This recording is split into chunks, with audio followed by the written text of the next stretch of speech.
Hello, ladies and gentlemen. We exist. We are live. I trawled the wilderness. I found Nomads. I tried to get rid of him, but I just can't. I'm sorry. He just keeps following me home. It's terrible. Nomad, you have news. Yeah, I follow you home because you have lunch. Anyway, This is that's a fair statement, actually. Yeah. if you stop giving me candy, maybe I'd stop coming home. anyway, anyway, yes, we have news. Let's start with an interesting eclectic aspect of news, and we'll start with this one here.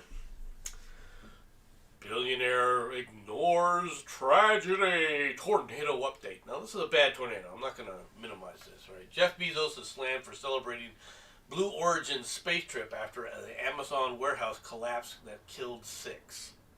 Okay. The billionaire took around 24 hours to publicly respond to the tragedy after a tornado hitting the building in Edwardsville, Illinois, and trapped 100 workers inside on Friday.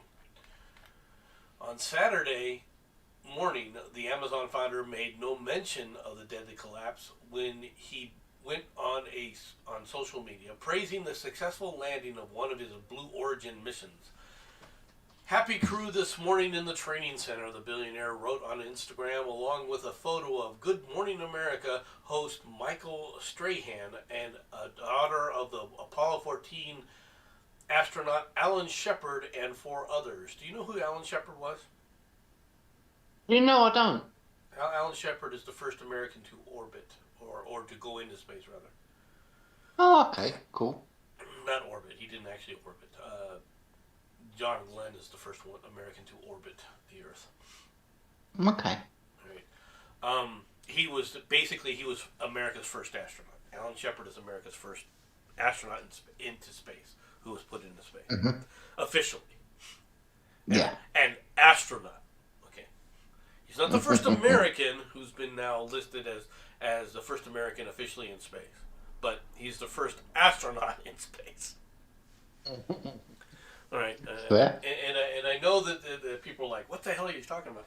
Um, I'm not going to go into it. Let's talk about Bezos, and which is the reason I brought up this story. Okay.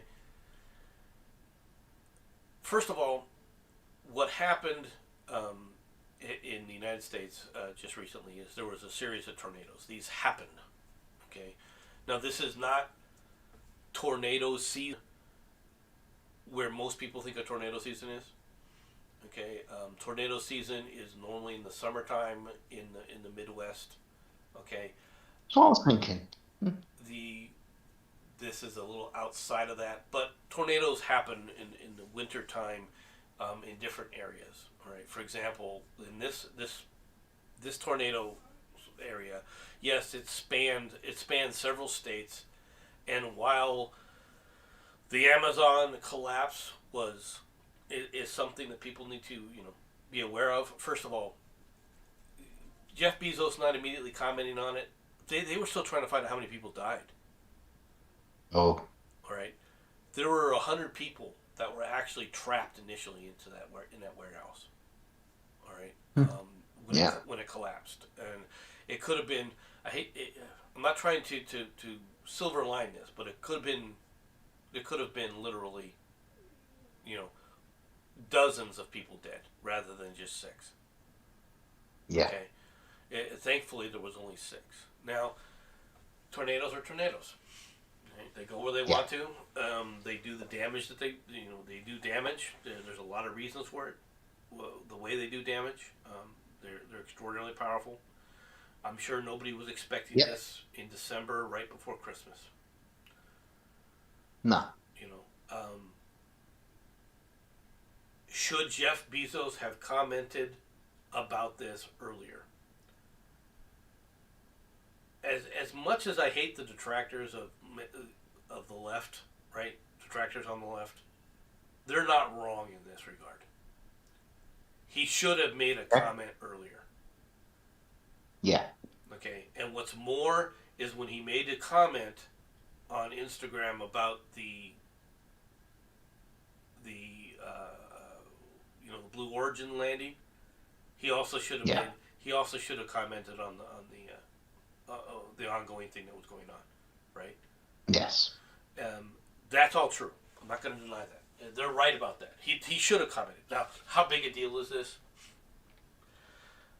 Quite frankly, it's not. I mean, you had a tornado system go through Illinois, Missouri, Tennessee, Kentucky, Arkansas, and in Kentucky, it wiped out a town. The tornadoes basically just flattened the town. Almost 100 Americans have died in these storms, if not over 100.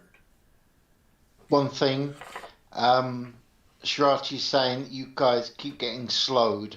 Don't know if it's my end or yours. I believe it actually may well be ours. We're getting a lot of JIP. We've gone down to good status instead of excellent, Yeah, just to inform you. yeah, no, that happens, right? I mean, I apologize Yeah. for that going on like that, but that's it is what it is, right? Yeah. It seems to have stabilized now again, stabilized. Okay, good. So, but yeah, it's unfortunate. I mean, this is an unfortunate thing. It does happen. It is weather. Okay, this is not unknown. This has happened before. It will happen again, unfortunately. Tornadoes Mm-hmm. can be dangerous. I would love to see a tornado. I really would, personally. Right?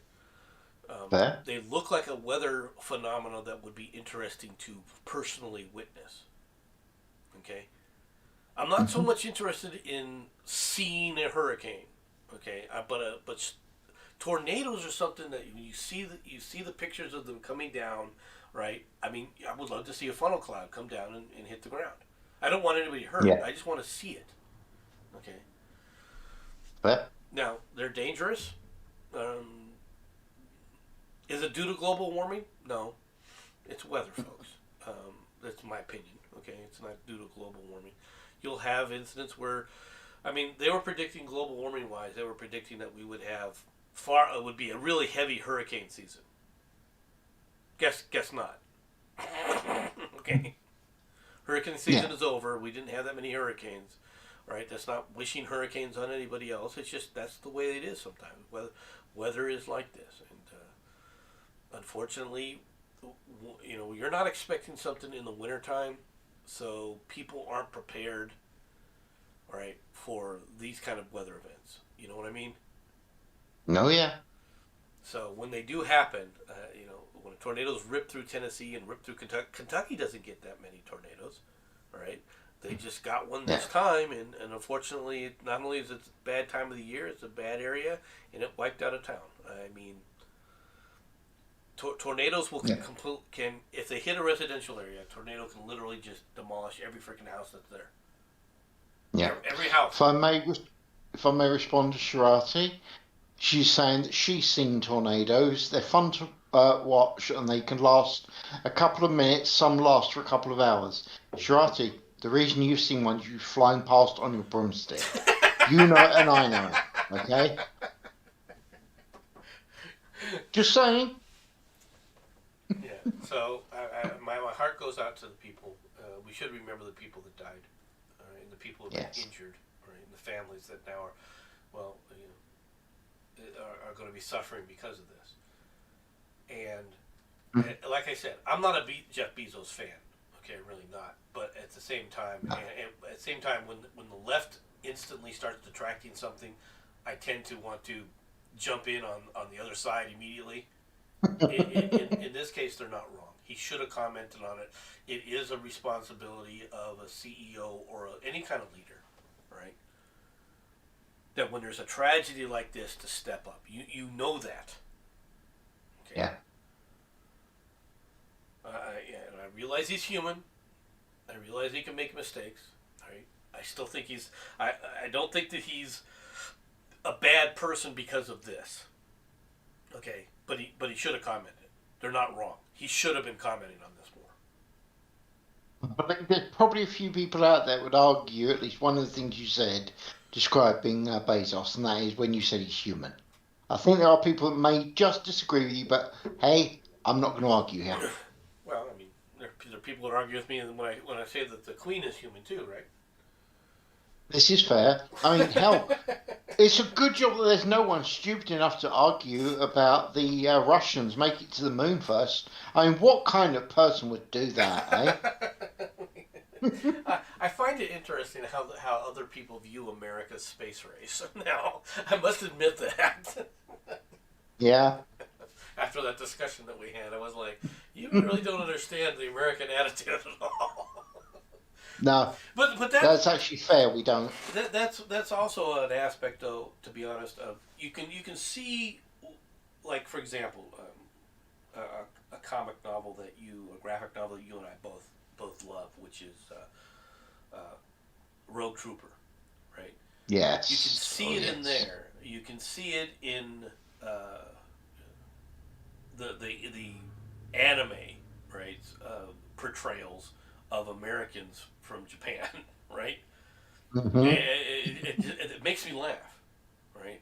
Um, Yeah. because because the the the view of America around the world, unfortunately, all right, is Hmm. Hollywood, Yeah. right? But the wrong part of Hollywood, okay? Yeah. The uh, the view of America is not of state fair, right? The movie State Fair. Yeah. That's not the view Yeah. of America. The view of America is not "It's a Wonderful Life." That's not the view of America. Okay. Yeah. The view of America is Apocalypse Now. All right. The, the, That's a scary thought. am I wrong? No, but the, you view got to of, admit it is scary. the view of America is gangland, right? The view of Yeah. America is Hollywood has created a view of America, Dirty Harry, Yeah. that that has caused people to think of America as a caricature, right, of who we are, right, and it's not necessarily who we are, okay, or what Americans are like, or even were, okay. Um, to be honest, I know a lot of people decry this, but America back in the 1950s had a lot more in common with Leave It to Beaver than people want to admit. Yeah, I have no idea what you're talking about with that, but The, fair. I I'm not guarantee you going to there disagree are with you, man. Americans right now that are just like, no, that's not true. We would never leave it to Beaver. Which, Leave It to Beaver was an idealized American family. Okay, just to Ah, let you understand. okay, cool, cool. And there's no such thing as an idealized American family because every family is different, you know. But there is an aspect of how you would like your family to be raised. Okay. Yeah. All right, that was the idealized version of Leave It to Beaver. But there's a large aspect of Leave It to Beaver that many of the Americans that argue with me have forgotten, and that is America, to be honest, with all of its other flaws, also focused on that there was a high intensity of personal responsibility and accountability. All right, that doesn't exist today nearly to the degree that it did back in the 50s. Fair. Mhm. Just putting it there. This would have been Yeah. a more serious issue with Jeff Bezos if it had happened in the Hmm. 50s. It really would have been, right? Because they would have been calling him out for lack of accountability, his own personal accountability. What kind of leader does this? Yeah. They would have castigated him really hard. He really Oh would have yeah. been. But there were also the stories would have been there would have been a lot more stories about people helping and coming together to find these people. More rescue stories that were coming out that would be prominent in the news as well. So what you're saying is back it would have actually been much better back then. Am I wrong? The one problem with Leave It to Beaver, okay, and the Leave It to Beaver kind of mentality was you had real racism that existed within the nation. It was it existed, right? It was commented on, but it existed. So depends upon how you're looking at it.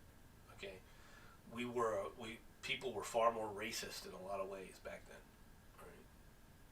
Around the nation. So from that perspective, no, we were not better off. Okay. If you want, but that's only once. If you want to take a look at it in toto, perhaps. All right, we were moving away from racism at that point, but that's true. Yeah.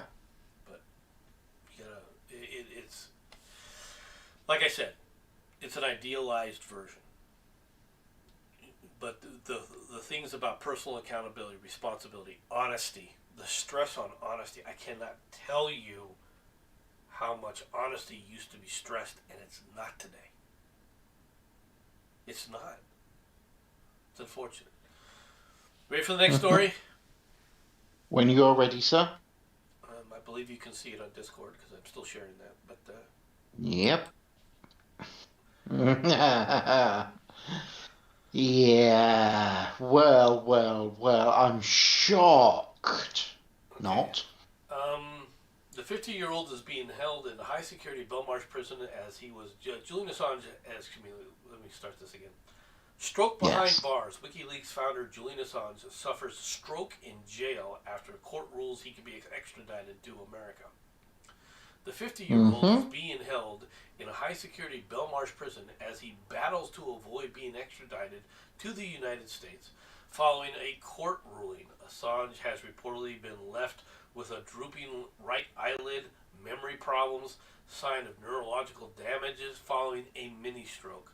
It is reported the stroke happened at the time of a high court appearance via linked video in October. His fiancée, Stella Morris, said he is struggling with the stress of fighting the extradition to a U.S. prison. Since the mini stroke, Assange reportedly has had an MRI scan and is taking anti-stroke medication. Well, you've asked me why I think they've actually still got him in a jail. This is a common discussion we've had, isn't it? It is something we've talked about, yes. Okay. I actually am now, just based on what we see here, I'm actually wondering if it's not him that's actually keeping himself in there by choice. After all, he possibly believes, I'm not actually going to make an accusation here, but he possibly believes that if he's out of prison, then you guys could black bag him and take him back, no question. After all, if he's fighting to stay away from going to America, having the stroke is a damn good way of doing it now, isn't it? Yes, but it means you're going to die in prison. Not if the stroke's not as real as we think it is. All right, look. Not a hint. Hmm. If they've done an MRI on him, all right, they know whether or not he actually had a stroke. Yeah, Okay. no. What I mean is, they may well be in agreement with him. It's not actually that difficult to modify an MRI if you know what you're doing. Well, I mean, you can do things. That's true, but I mean, I'll be honest with you. I honestly think he did have a stroke. Okay, Yeah. and any stroke is serious. Okay, Oh yeah. strokes often lead to even worse things, right? I know a lot Yep. of people look at that and go, "Well, what's worse than a stroke?" Hmm. Yeah, I know. I mean, these things are not are not they're not good. And No. if you think that I mean, they could just as easily say, okay, we're not going to extradite you, but we're not going to keep you in prison anymore because of the stroke, because we can't insure your medical condition, which is a possibility. He would still be out on the town where he could get black bagged, right? Sure. One thing, I believe Memes has finished the brownie because we have a Memes. Welcome, Hello, memes. Memes. Did you finish partaking of the 300-pound pot brownie that was being built in Massachusetts? You hairy hippie, you! It's a joke, folks. We love memes. Um, but yeah, no. I We mean, do. He is a hippie.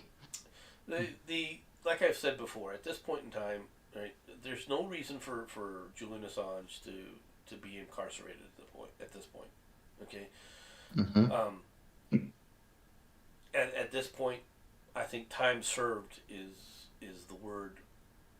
Okay, I understand why Yeah. prosecutors want to continue what they're doing with him, but But the reality is time served. This is good enough. It's time to let this go. I Okay. agree. Um, it's not that I'm a fan of Julian Assange. It's not that I don't think he did anything wrong, and it's not that I don't. I mean, as far as I'm concerned, he's a traitor. Right. Well, I Mm-hmm. shouldn't say that because he's not an American, so he can't be a traitor. Right. But I do believe that he's a foreign spy. Yeah. Okay. I do believe that what he did was to try and harm America. That he has only nothing but hatred for America. Okay. And Mm-hmm. I disagree with his attitude about the world. Because if he did half the shit that he's done to America that he did to, let's say, if he'd done that to Germany, he'd be dead. He would have been dead. The idea that they're going to send CIA agents to go kill him. No, they were never going to do that. Okay, Nah. the government wouldn't do that. Now, are there people in America that would shoot his ass? Yes, there are. Okay, there are people that would shoot him Yeah. just for his watch. This is Okay. actually fair. Yeah. There Yeah. are there are other Americans that have a very similar point of view as mine. Of he's a foreign enemy and needs and should be dealt with. All right. Now, personally, I don't think he needs to be shot, but at the same time, he should have been dealt with. Now, I think that aspect has been taken care of. Okay. I think he's been dealt with. Yeah. You can let him go now. But if you just let him go, there's nothing preventing this. This is the thing that always made me laugh. If the CIA had wanted to kill him, do you think that his time in anywhere that they wouldn't have done it already? No, hold it. You're saying the CIA killing him is in this equation. I don't necessarily think they were trying to kill him. I think they were trying to take him back with them, Yeah, extradite him, whichever term you wish to use. I'm not actually saying that they wanted to kill him. They just wanted to bring him back to somewhere that you guys would have had authority over him. Cough, cough, Guantanamo Bay. Cough, cough, cough. okay, but what makes you think we wouldn't have done it from the Ecuadorian embassy? Technically, that's invading a foreign embassy, and that is technically war. Okay, granted, this is you guys, and going to war with Ecuador really wouldn't cause you guys to even think twice. I'm not saying it would. I'm just pointing out perhaps you were trying it the cough cough nice way. You're telling us we were trying to do it the British way. That's what I was saying. Yeah. I know you're not British. I know. I know.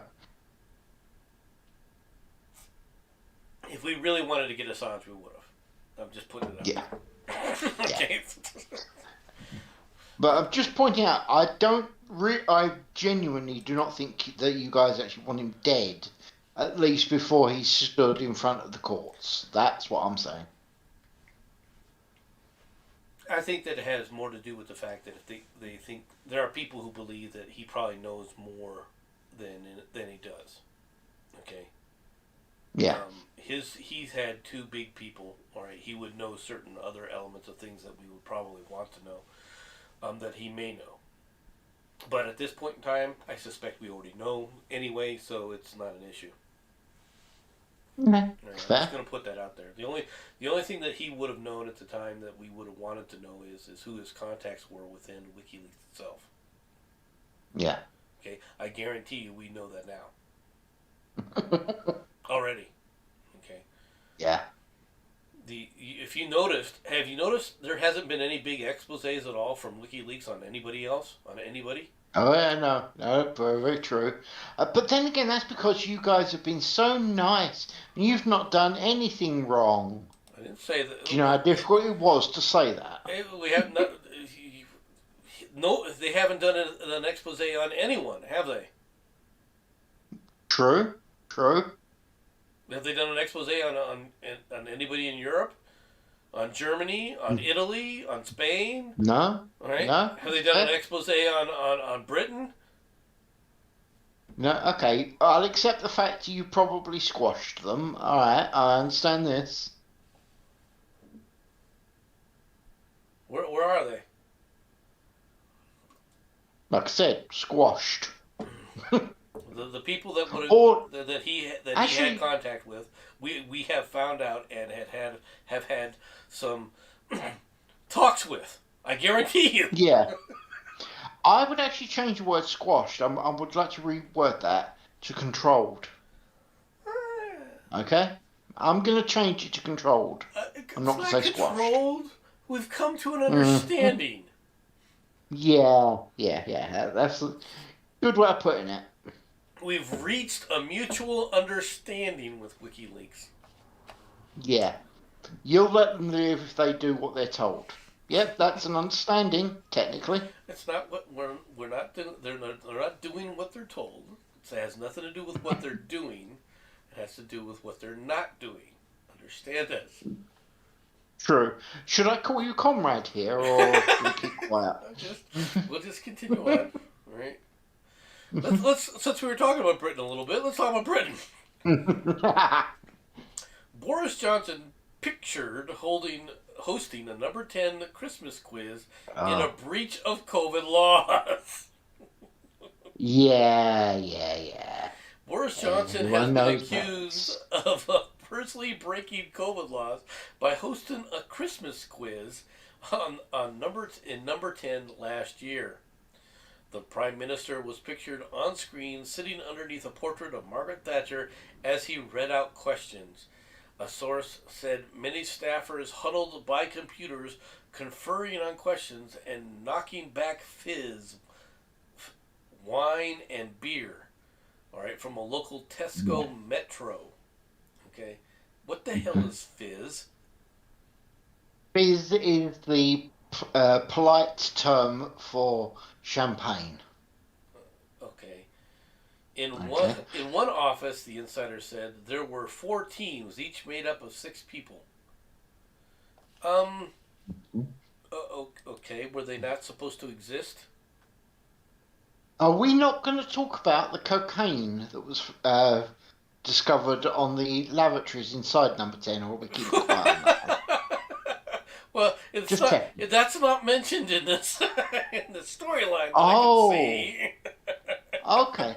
Oh, yeah, no. Apparently, the police were checking, and I think they found it on all but maybe, and I'm really stressing maybe here, all but maybe one lavatory in 10 Downing Street. There were traces of cocaine. It's apparently incredibly common there. I'm going to put this real bluntly, okay? Boris Johnson is out of his job.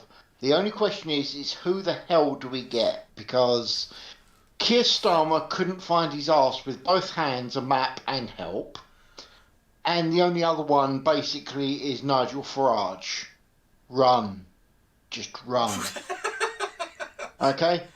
Would Nigel Farage be bad for Britain?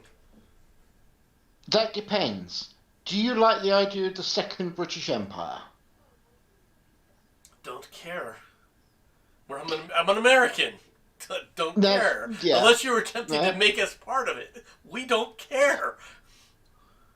No. Fair point. But we have. Let's be blunt. We'll probably actually end up wanting to work with you if number 45 comes back as number 47. But Once in all again, fair, just would that be a bad a thing? bad thing. No, it actually wouldn't. If nothing else, we have had the Pax Americana and Pax Britannia conversation before. I still think the two of us would actually make a terrifying mix, England and America. And I said England, not Britain. Would you bring back the power of the royals? Is that what you want to do? Actually, the royals are of almost secondary importance, especially nowadays. I mean, Second. it's an awkward thing, okay? We've both got Parliament, and in your case, Senate, that quite simply needs taking that back and beating with a hose. You know it, and I know it, okay? The Brits are just as bad as you, so I'm not saying this just to crap on the Americans. They need to basically be beaten into submission or executed. I am cool with either one. In fact, I like the second one the most. But The second one has the advantage of expediency, yes. it certainly does, doesn't it? Right? And let's be fair, okay. I would be happy to pay the $2.50 for the bullet for, Biden. And I don't think you'd really fight me on this one now, would you? You don't even have to do that. You just have to simply take away his walker. Anyway, you know, What, bitch? you know, Yeah. terrible accident happened on the White House lawn today as the president is executed by the blades of his own helicopter. I mean, there's a lot of things you could. We told him to stop. He just kept walking. What's that? Walked right into the blades. Yeah. No. Kamala Harris is now in charge. Her first act: execute 5 people. Yeah. The, I actually suggest you load Kamala into a gun and fire her at, I don't know. the problem. Any way you like, really, as long as it gets rid of her. Let's be blunt. That's the only reason that they're still seeing Biden. Right? Is the idea is that Kamala Harris, right, was going to take over. Right? The problem that the Democrats have, the problem for Americans, the problem for the world. You guys don't understand this. I mean, a lot of people don't. I should say, a lot of people don't understand. Kamala is absolutely incompetent. Okay? Yes. Yes. She does not have the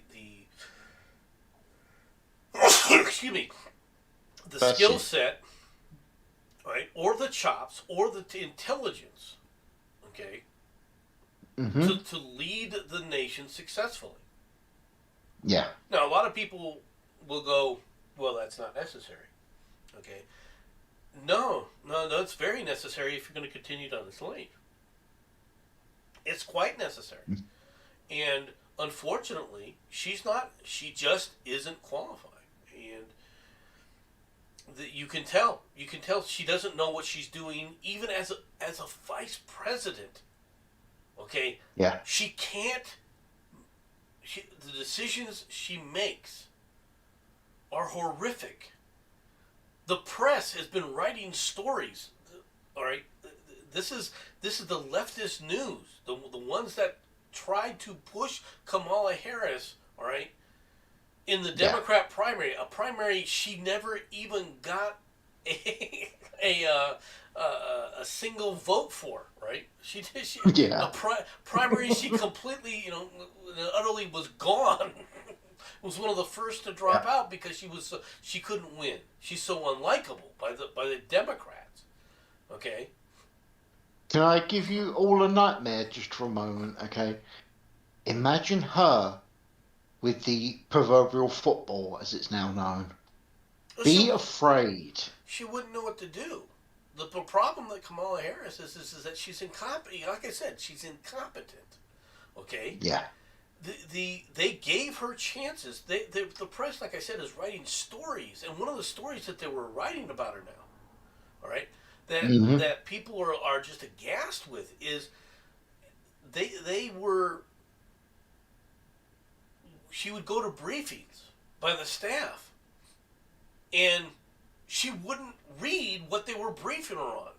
And then when she would go to an area, because she looked like an unprepared buffoon, would then blame the same staff for not prepping her when she wasn't reading the material they were giving her. Right? And I'll be honest with you, I don't think that that's the case. I think she was reading it, she just didn't think about it. She doesn't have the analytical skills to understand the import of these things. All right? When people are telling you certain things and you don't understand what it really means in the larger term, this was the result. I think it has more to do with that than anything else, and it's unfortunate. Okay, but she's a clown. All right. The problem is she's would also be the one in charge, and let's be honest, the one thing that she does have is she has those stiletto heels, and if she thinks she's in charge of something, she cracks the whip. She would She would not brook any dissent. Okay, she would be exactly what the leftists in this country feared about Trump. Okay, Hmm. she is exactly what they would fear Trump was, and Trump isn't. Okay, this is a problem. And Yeah. so the press is now trying to basically get her to resign. Let's be perfectly honest. They're trying to push her out so they can put somebody else there. But then they have the same Yeah. problem you mentioned with Boris Johnson, which is they have no one to replace her with. Yeah. Okay?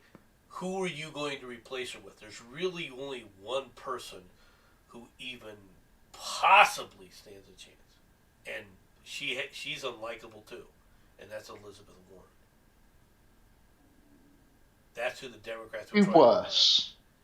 It could be worse. You could have been about to say Clinton. And Okay. Clinton's not viable. No. I mean, that Clinton can't be ignored either, unfortunately. But Clinton's a non-viable entity at this point. Okay. Hillary has the same problems, all right, that Kamala has. All right. Now, that being said, Hillary isn't stupid. Okay. Mm-hmm. I will admit this. Hillary, when it comes to an IQ test, Hillary is not one of these, ones that's going to sit back and suffer like like Kamala does from it. Okay. Yeah. She is intelligent. All right. Susan's Don't like her, but she is intelligent. Susan's reckoning they'll throw in Pete Buttigieg. Opinion? Pete Buttigieg. All right. Yeah. I know what people want to say about Pete Buttigieg, but the problem with Pete Buttigieg is when his time to shine came up, he flopped. He screwed up just in the same manner, all right? In the same manner as Kamala. Pete Buttigieg is as unfortunately, wait, positive. Pete Buttigieg is not as shrill. He's not as personally arrogant, okay, as Kamala. Mm-hmm. But he's just as incompetent. He's just as tone deaf when it comes to politics. Okay, there's certain things about politics that people forget about, right? And you have to be able to look at a situation and understand how it's playing to the American people. Okay, whether you're trying to lead or not, you have to understand the American people's base, right? Mm-hmm. This is why some people. All right, now some people will never be good leaders, all right, because it's a mixture of management as well as leadership, right? Pete Buttigieg has no concept of that managerial part of this, absolutely none. He's completely tone deaf. Okay. Yeah. He had his chance to step up and show that he had capabilities, all right, as a transportation secretary with what's been happening. We'll be talking about that. Well, I guess I don't really have that story up right now, but there was a story that just came out yesterday, all right, saying that the cargo containers that are stuck offshore in the ocean, that the lines across that in California are growing even more. Oh, God. Okay, well, that's a logistics problem. That's a transportation problem. And what was Pete Buttigieg doing? Well, he took maternal leave. Yeah. All right, Yeah, I so saw he that. could so that he could be with his adopted child. Which, okay, I understand that to a degree, to be honest. All right, but at the same time, no. This is being called a crisis, and in a crisis, you're nowhere to be found. Yeah. That It's doesn't. not good, is it? Yeah, that doesn't play well. We don't know why. It just doesn't play well. So. Mm-hmm. Yeah, that's Pete Buttigieg is a failure. So who do you have? Yeah. Who do you have that has the chops to do this? All right. With the players that exist. Okay. There's no one. What? Okay, I'm gonna do a dodge a little bit here and throw Ryan Paul. What about him? He's not a Democrat. No, no. You're talking as an overall who could be president here. No. I didn't So, say that. I said the Democrats don't have anybody. oh right, okay, Okay. okay. I'm not saying that there aren't other people or aren't other groups. To be honest, the Republicans are flush with people that could easily step in. All right, and that the public as a whole would go behind, except for the press. Now that's the problem with the press. Is the press has created a problem for the American people because they've stratified us too much. All right, they have created a situation where, quite frankly, the American public is quite bifurcated, and that was intentional by the press in order to get Biden elected. But the problem is now is how do you put it back together again? And I don't see a way back from that part anyway, anytime soon. All right. Um, Uh, I'd like to give Shorty a heart attack if that's all right. sure. How about Gresham Whitmer for president? Oh my God. Believe Is it or that a not, no? believe it or not, that's not. She's not a. She's an unknown, so she has the ability to. The press has the ability to construct a story behind her. Hmm. Okay, the problem is that the press would have to do it. All right, it would have to be whole cloth, and they would have to go the same route that they tried with Hillary and failed. Huh? She doesn't have the name recognition that Hillary does. Let's be perfectly No, no. and she doesn't That's have true. the viability from that standpoint. So, if the press attempted to do this with the way the press is right now, they would lose. Nobody would be listening to them. So their ability to create a narrative for Gretchen, they don't have to, they wouldn't have enough time to do it successfully. You can do it. No. They could build it up slowly, but they'd have to build it up slowly, and it would take time. The time that they wouldn't have if you're immediately replacing Biden and Kamala simultaneously. I appear to be getting threats from the audience at this concept. Are you trying to say, people, that you don't think she'd make a good leader? Well, well, well. What do I know? I'm English. Well, and we're getting bouncing again. Let's get on to the next story Okay. from the COVID news. Sailing away, the super yacht industry booms during COVID pandemic.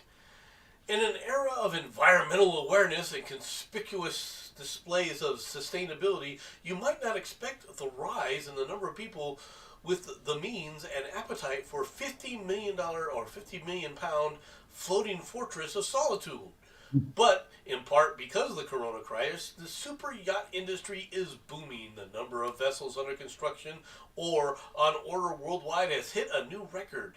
According to the figures revealed in the latest edition of Boat International Global Order Book, more than 1,200 yachts are slated to be built at a rise of 25% from last year. The market has never been busier, said super yacht broker Will Christie. I've been in the industry for 20 years. A lot of people say they appreciate the safety of being on a yacht during the pandemic. But it's also because whereas in the previous eras, people with enough money were too busy in the office to justify the purchase, these days they can work from anywhere. Hmm. No. No, just want to go back to one last thing that was said. Memes has suggested Governor Newsom has a chance. No way. Just wanted to say that. No. Well, that was quick and simple. Okay. No. Governor Newsom, it's an interesting concept. Like I said, from a Democrat perspective, Governor Newsom has no chance at all. Right? You wonder why. Okay, well, first of all, let's start with what we talked about earlier with Pete Buttigieg, which is all those cargo ships sitting off the coast. Mm-hmm. Fair. All right. No. All right. The environmental laws that they recently passed. No. Mm-hmm. Okay. All right. Yeah. The only reason Governor Newsom is still governor of California is because the Democrats control the press, and they were able to attack and demonize, all right, Larry Elder. It also has to do with the fact that Larry Elder screwed up in a way, because if Larry Elder was really going to run, all right, if he had decided to run and he was serious about it, he should have done it much sooner, right? Yeah. You had to build yourself up, okay? Larry Elder, for being a radio host, right, still is not well known in the state as a whole, right? And Mm-hmm. you would have to become more well known. And this is the problem when people are trying to jump into politics without creating the groundwork necessary to do it. Okay? People forget this. People talk about Trump and they say Trump didn't have a ground game. Oh, Trump did have a ground game. You are completely wrong with that. Trump had an organization across the nation, all right? And what's more is he had name recognition, a broad range of name recognition, all right, that most people don't have. Someone like Larry Elder, did you know who Larry Elder was before Larry Elder was running for governor? Not even vaguely. Right. Not even vaguely. Right. But you knew who Trump was before he ran. Yeah. Oh yeah. Right. You see the difference. Right. And in California, with the number of people there, you probably could have said the same thing. There were probably a higher concentration of people who knew who Larry Elder was. But Larry Elder made his name on the conservative circuit nationally. All right. Locally, however, he had very little presence. All right. In comparison. Let's be honest, okay, with this whole Newsom concept, if it hadn't been for the fact of the minor issues that was going on involving him and the courts, he might have stood a chance in hell. Now, not even slightly. Or at least he shouldn't. These are the Democrats we're talking about, and as you well know, 2024, 2028 and 2032 have already been pre-decided and voted for. Everyone shut up and just agree. Well, in California is already a loss, okay? But when you talk about running for becoming president, becoming successful, right? In one regard, Memes is not wrong with Gavin Newsom, and that is as Gavin Newsom has better skills, all right, than Kamala Harris does. Mm-hmm. So if he was put there as president, he would be more successful.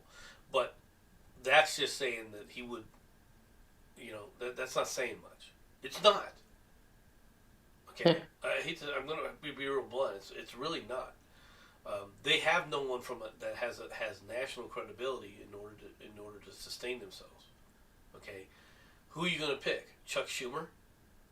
Chuck Schumer is hated. Okay, so you don't have Chuck Schumer. Nancy Pelosi is hated. Okay, so you don't want to put people up there that are already predetermined to be hated. Okay, and have no real presence. Biden, for all of the things that people said about Biden wasn't hated by anybody, right? They thought he was a clown, they thought he was a buffoon, but he wasn't hated by anybody, right? This is, on a large scale, okay? So the press could sit up there and talk about, all his successes and things and hide his malfeasance that he's been engaged in, right? They were able to successfully do that. But you're not going to be able to do that with those guys. So who do you have? Well, for the Democrats, it has to be someone from, out of nowhere. If you're going to do that, you'd have to bring in a nobody from out of nowhere. Who? Mm-hmm. Right. On a national scale, on a national level, right now, they don't have anybody. The only people who have national verbiage about them, right, is someone like Elizabeth Warren. That's why I mentioned Elizabeth Warren. It's not that I like Elizabeth Warren. It's not that I think that she would be a good president, all right, or a popular president or anything else, right? But she has the ability to step in to be president, much more so, in my opinion, than even Pete Buttigieg. But What's Pete Buttigieg going to run on? Hi, I'm a gay man. Actually, yeah, unfortunately, that is pretty much what he would run on. Right. The only other chance that they would have would be someone like Matthew McConaughey. Okay. The Hmm? problem with Matthew McConaughey is, quite frankly, he's not part of the political set. You can understand this. Okay. Hmm. And with the Democrats, you have to have made your bones within the political set, or you're not going to be elected. You're not going to be viable. Okay. This is what happened to Smurfette. Okay. All right. She became non-viable because she wasn't part of the the go along get along crowd. There's no way Smurfette gets in.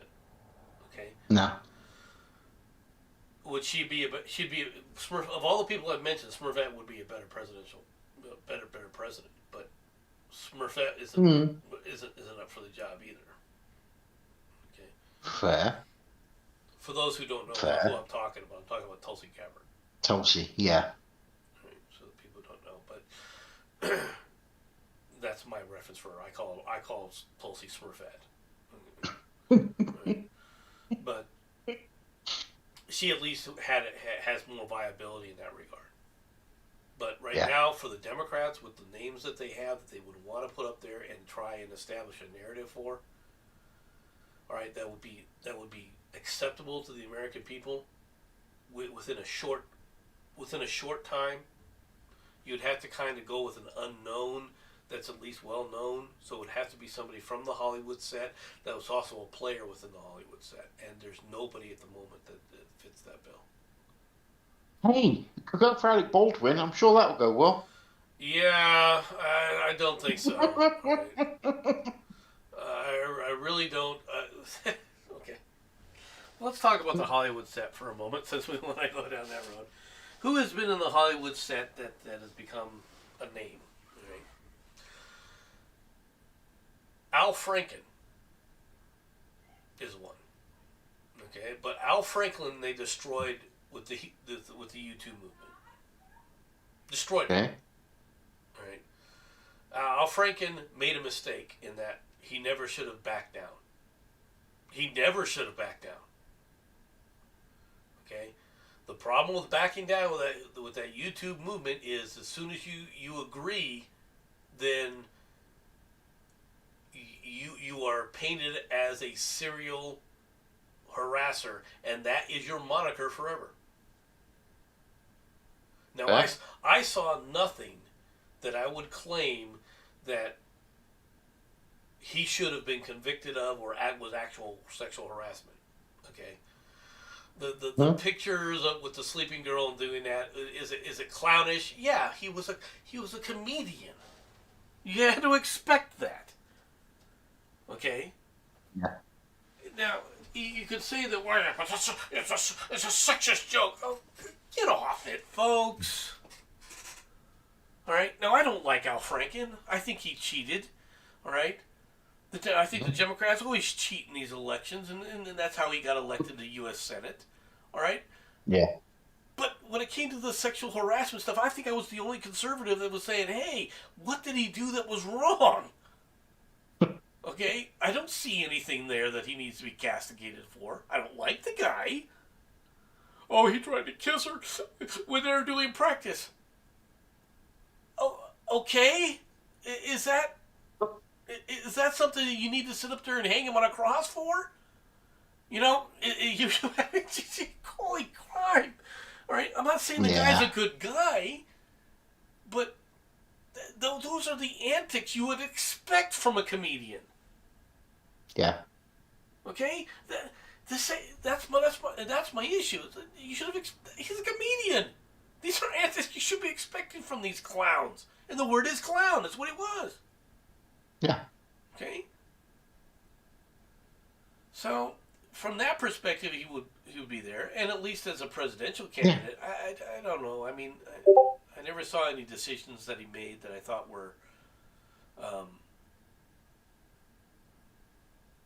I didn't see him make any decisions as a congressman that I thought were noteworthy of any note, right? So from whether or not he's capable of being president or not, I don't know. But Mhm. Tulsi Gabbard, I would have more trust as a presidential candidate from the Democrats than anybody else, but there's no way that Smurfette is hated by the establishment, the Democrat establishment. Okay, and let's be perfectly frank. If you sit up there and put Smurfette anywhere near, all right, the Democrat Party right now, where Kamala Harris even exists in, could you imagine those Really? two? Can you imagine Kamala Harris and they forcibly nominate Tulsi Gabbard as her vice president? How that would turn out? Yeah. It would be. Susan has actually put out a suggestion of Michelle Obama. Michelle Obama, no. Okay, but not No. for the reasons people think. Michelle Obama will not do it. Okay, Okay. Michelle Obama is intelligent, and she understands herself. Okay, this is what this is different than many of the other politicians out there. Any stripe, right? Is Michelle Obama understands herself first. Okay, and she understands. Yeah. Let's be perfectly frank. She doesn't like the nation. She doesn't want to be president because why would she want to be president of a country she hates? And she hates this country. Don't let anybody tell you otherwise. She hates this country. That's number one. Number two is she likes her toys. Okay? If you become Mhm. president, you've got to actually work. You've actually got to have results. You've actually got to do something. Michelle Obama's big accomplishment was what? The White House garden,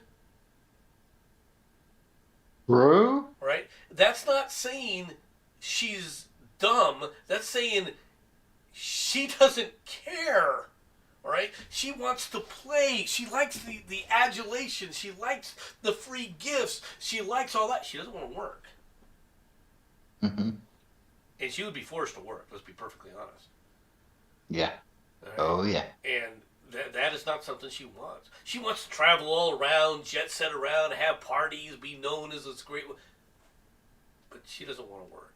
And no matter what you say, you that freedom would be ripped from her. And that's what her Yeah. priority is.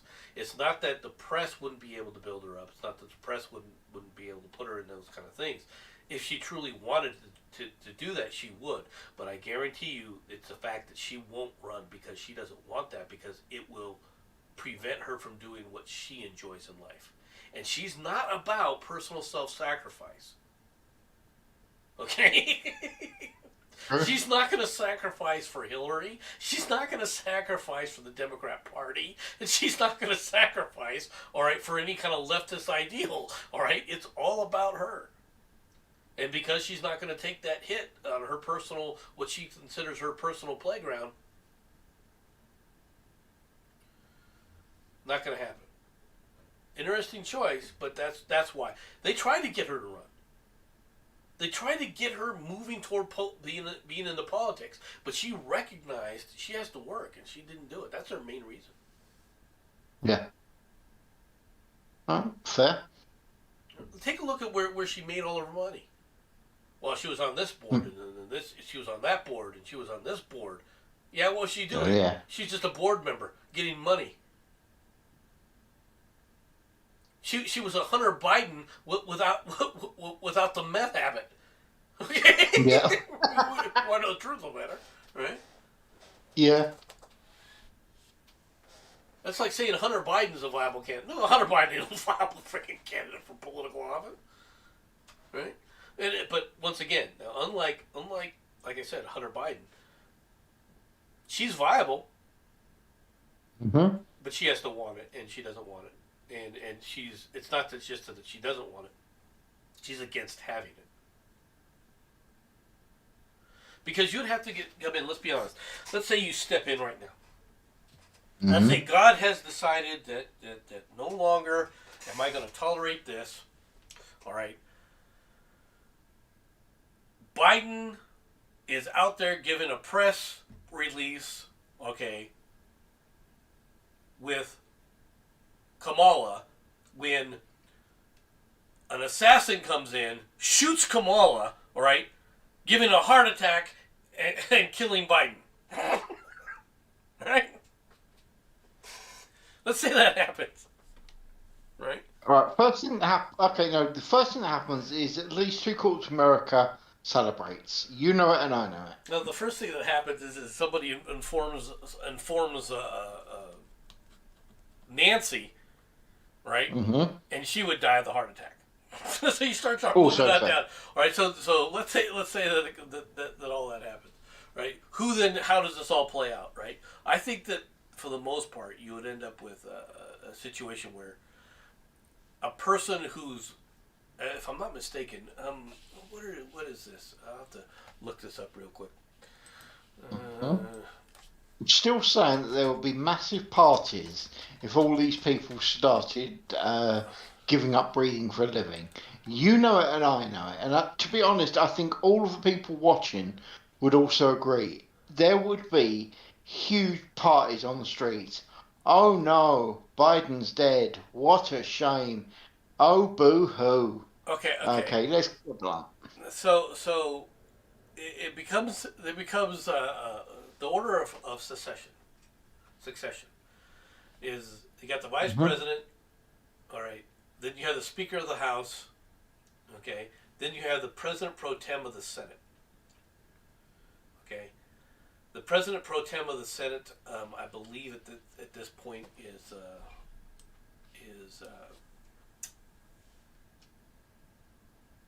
I can picture him, and I just said his name earlier, from New York. God,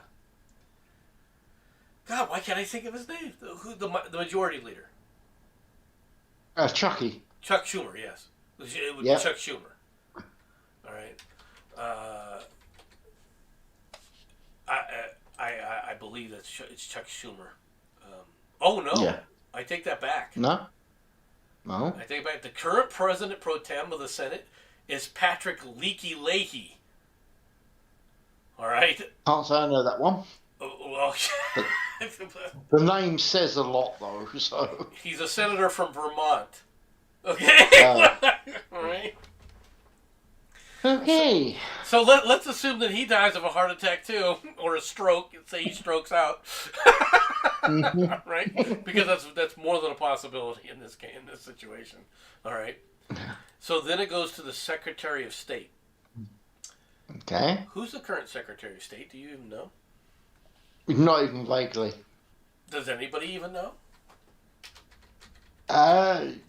You know what? Probably not. Do you? Or you actually having to look it up? I'm actually having to look this up because I don't really know. Oh, that says a lot. It's been a while, so I've forgotten who it is. I'll be honest with you.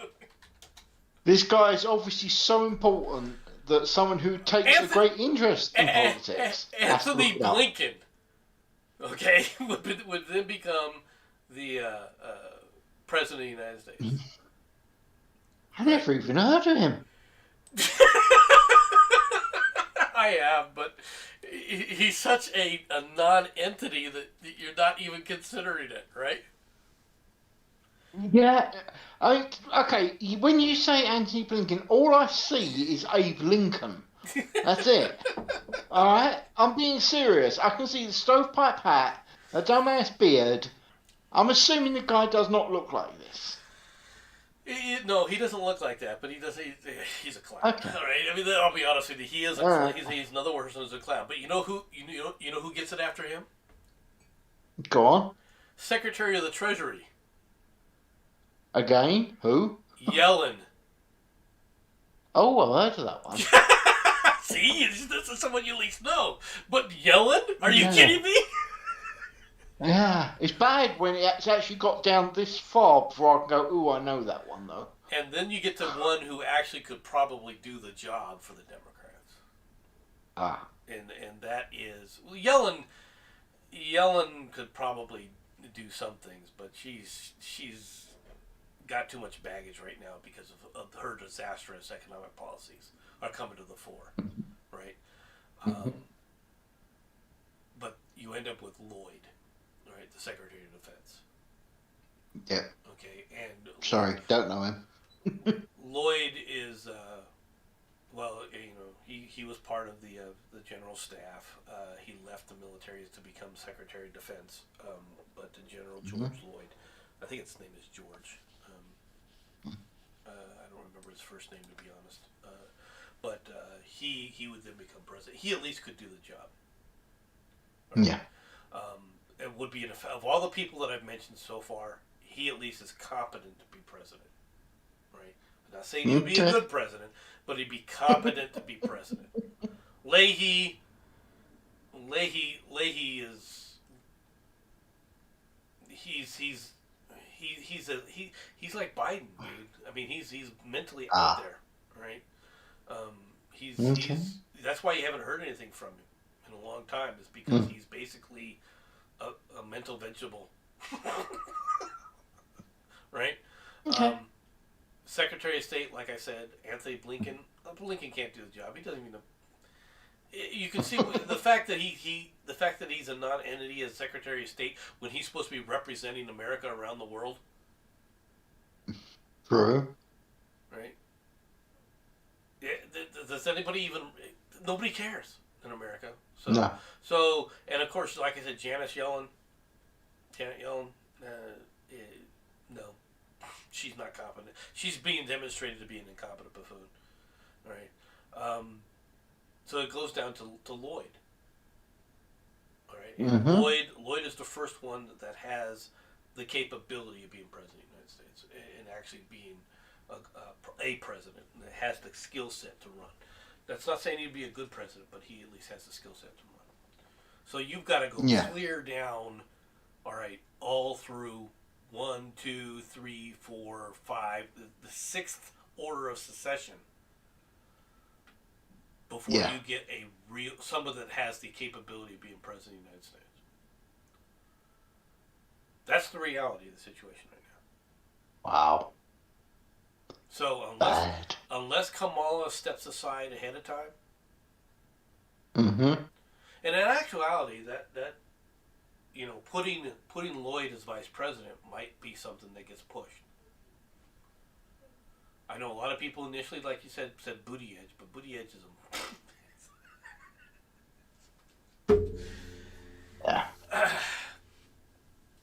Lloyd, though, they could make the press could easily make a case for.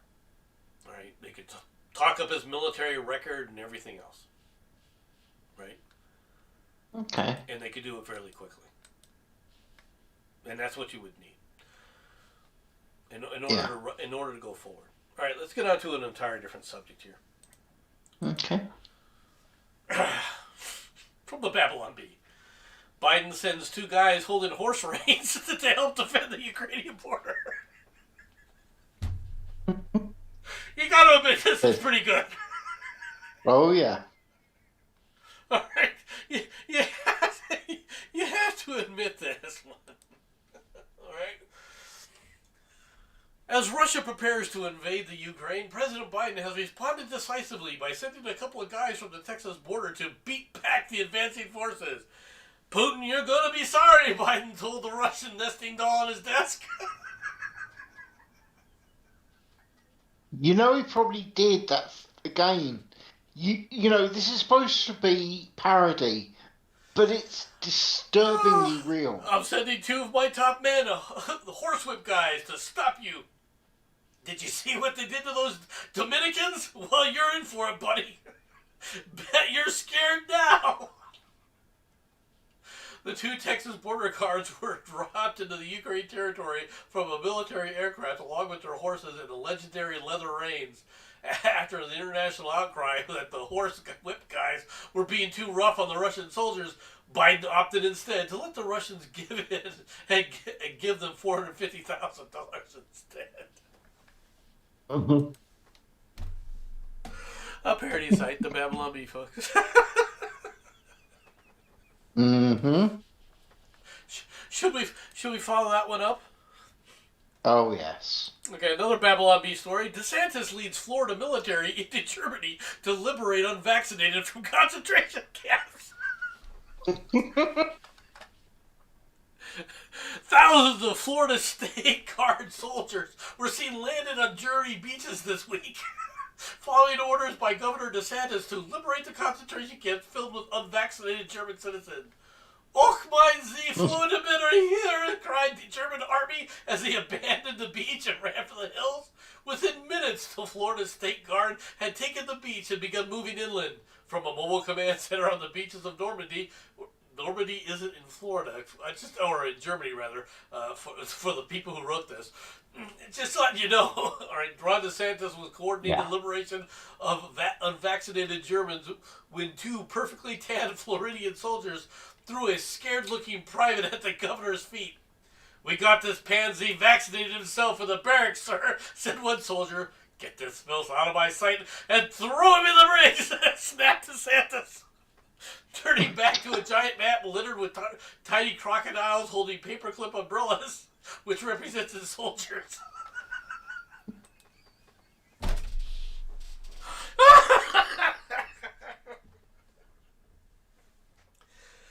I don't know what to say to that. Not really, don't. You did hear the story about DeSantis ordering a state military. Yes, I did. The non toy army. I get you. I like the idea of that personally. It's harkening back to the pre-Civil War days, right? To be honest. Yeah. Okay, and it also is in response to the fact that the National Guard, when push comes to shove, is a federal force, and so Ron DeSantis wants to have a non-federal force capability.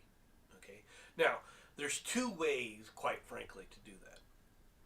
Is to create a kind of militia, a state militia, a la the National Guard. Okay, just for your state, which has no responsibilities, all right, aside from to the state responsibilities. Okay? The problem with doing that, of course, is you have to get budget for it.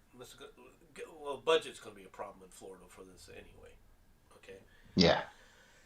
The other thing you could do is you could do it through the state police.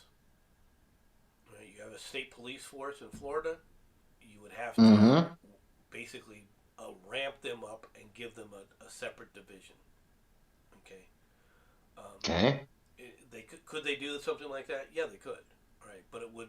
You have to understand you're taking it away from how the police are trained, and you're going to have to train them in military. Right, they'd be a militarized force. Okay. Yeah. So could he do something like that? Is it possible? Theoretically, yeah. Would it be a good idea? Hard to say. Are you having riots in Florida anytime soon? Are you expecting riots in Florida anytime soon? Kind of hard to justify that because Florida's not a rioting kind of place. You know, No. Granny is not roaming around with her cane whacking people. Okay. Yes, I know that there's other people and there have been freaking little protest marches, but quite frankly, they're minor. They're not what you're seeing like in Oregon, for example. Okay? No. Oh no. So, are you going to get the legislature to pay for something like that? Quite unlikely, right? Now, it is funny that they said this the way they said it, right? But it's a funny story. And yes, they are placing a lockdown on all unvaccinated in Germany. Why? Right? This is a question. Right? Good question. That I have no idea. But other than that, it's kind of dumb. Yeah. So but they're taking the piss out of Ron DeSantis. They're an equal opportunity piss taker. The Ron DeSantis is right now the golden boy, the golden child of the Republicans, right? Yeah. They want him to run against Trump. They think that he can easily beat Trump. Quite frankly, it's a possibility. All right. He does have the chops, and he's a politician, and quite frankly, He is somebody that takes on the press. He does not back off to the press, which people like, which is what people Yeah. liked about Trump. Okay, Yeah. so could Ron DeSantis beat Trump in a Republican primary? Yeah, actually, I think he could. All right, Trump has a major negative that's increasing every year, right, or every day, which is he's old. Let's be honest, Trump. Yeah. Yeah, he's mobile. He's able to move around, but he's going to be close to 80 if he tries to run Mm. again. All right, not going to happen. I have said before, Trump would do so much better as a kingmaker here and actually pick DeSantis as his choice and get Trump people to actually support DeSantis. That would be the best maneuver as far as I'm concerned. Oh, and he might do that. Right? Yeah. I don't think Trump is stupid. Okay, but whether or not he's ambitious enough to be president again after what he went through, I'm not sure that he's not smart. That he's dumb enough to go. You know what? I'm going to go way back into this territory. That way. Yeah. I don't think that he would do something like that. So, now I'll be honest with you. If Trump was smart, he'd run for Congress somewhere down there. He would pick an area. Yeah. I'm going to run for Congress. I'm going to be your congressman. I'm going to represent you. It's not about me. It's about you. Which he could. Let's be honest. He's savvy enough to do something like that. Oh, right? God, yeah. And then if he ends up in Congress, lobby to become lobby to become the Speaker of the House. He'd be a great Speaker of the House because he would just be awesome as a Speaker of the House. Let's be honest. If he got Speaker of the House, most of the Democrats would swallow their own tongues in horror, wouldn't they? But can you imagine the press? You would never even hear about the president of the United States. No. No, actually, you say the press. You say President Obama. No. Can you imagine what Nancy Pelosi would do? Oh, she would self-detonate there and then. I don't know where it is she's in charge of, but she would actually explode and probably turn the entire area into glass, just out of sheer anger. It would be interesting, especially if she was the one who had to turn the gavel over to him. I mean, yes. She has to hand it over to him, and he'd be smirking at her every step of the way. She would explode. Oh, he would go up there and believe it or not, he would be gracious, and then he would sit down. Of course. And then he would lean forward on the desk and pick up a piece of paper and rip it, and then throw it in the trash. Oh yeah. That he would do. Are you saying he's that petty? Of course he bloody is. That's why I like him, though, actually. I mean, I'm not actually that much of a fan of Trump, contrary to popular belief. But that part I actually would find absolutely hilarious and probably cheer him on for that. At some point he would do that, all right? Whether or not he do it that day or not remains to be seen. But at some point he would, because he's let's be honest, Trump is the nearest thing we have to P.T. Barnum. Okay? That's who he is. Okay? You got to understand it personality-wise. Now he's not as much of a flim-flam man as P.T. Barnum was, right?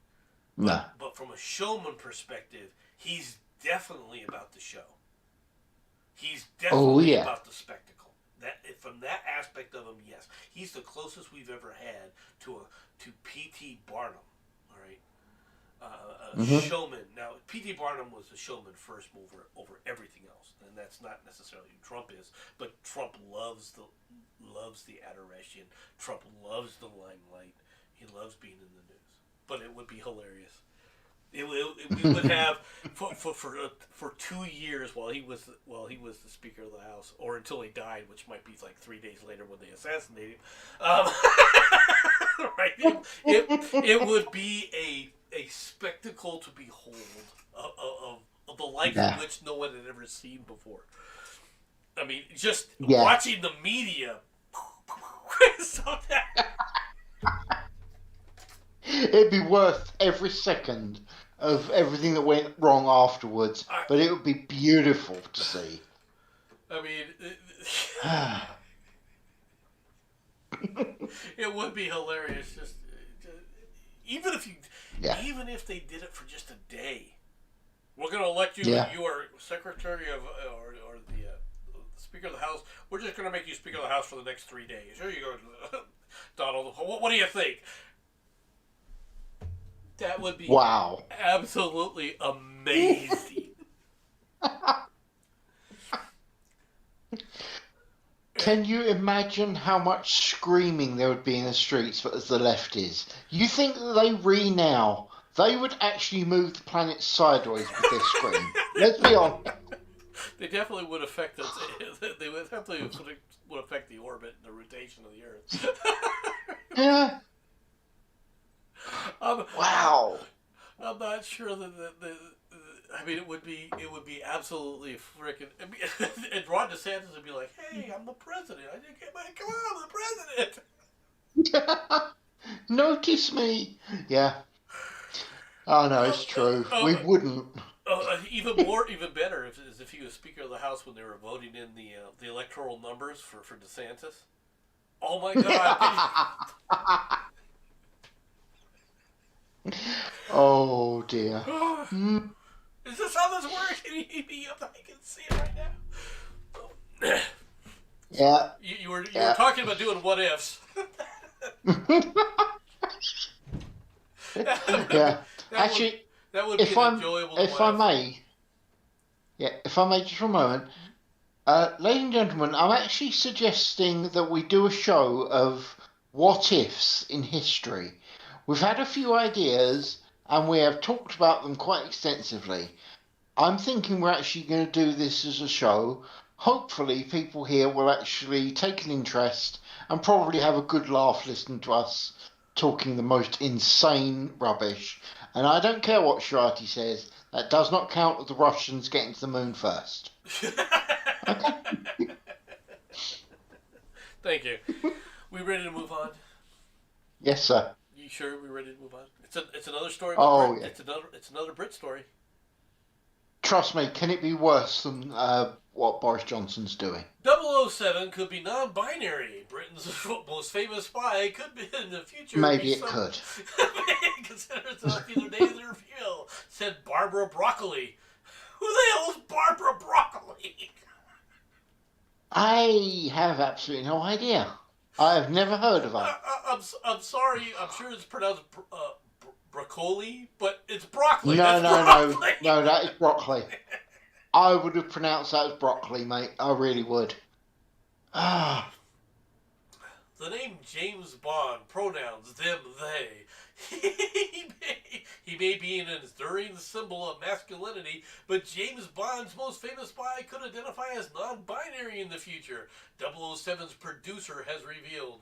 Barbara Broccoli has poured cold water on suggestions that the role could go to a woman, but in a new interview, she conceded that a future Bond could be non-binary person who considers themselves neither female nor male and usually prefers to be referred to as they rather than he or she. if I may, crap. Carry on. Okay, that is my official point as a Brit. Crap. This is Barbara Broccoli, folks. This is. I'm sorry. What the hell is this? Yeah. Literally, what is it? I'm just. As in, This looks what like is she it? just came. This looks like she just came from J.K. Rowling's little wicked retreat. Okay, that's what. Yes. Expelio Patronus. There you go.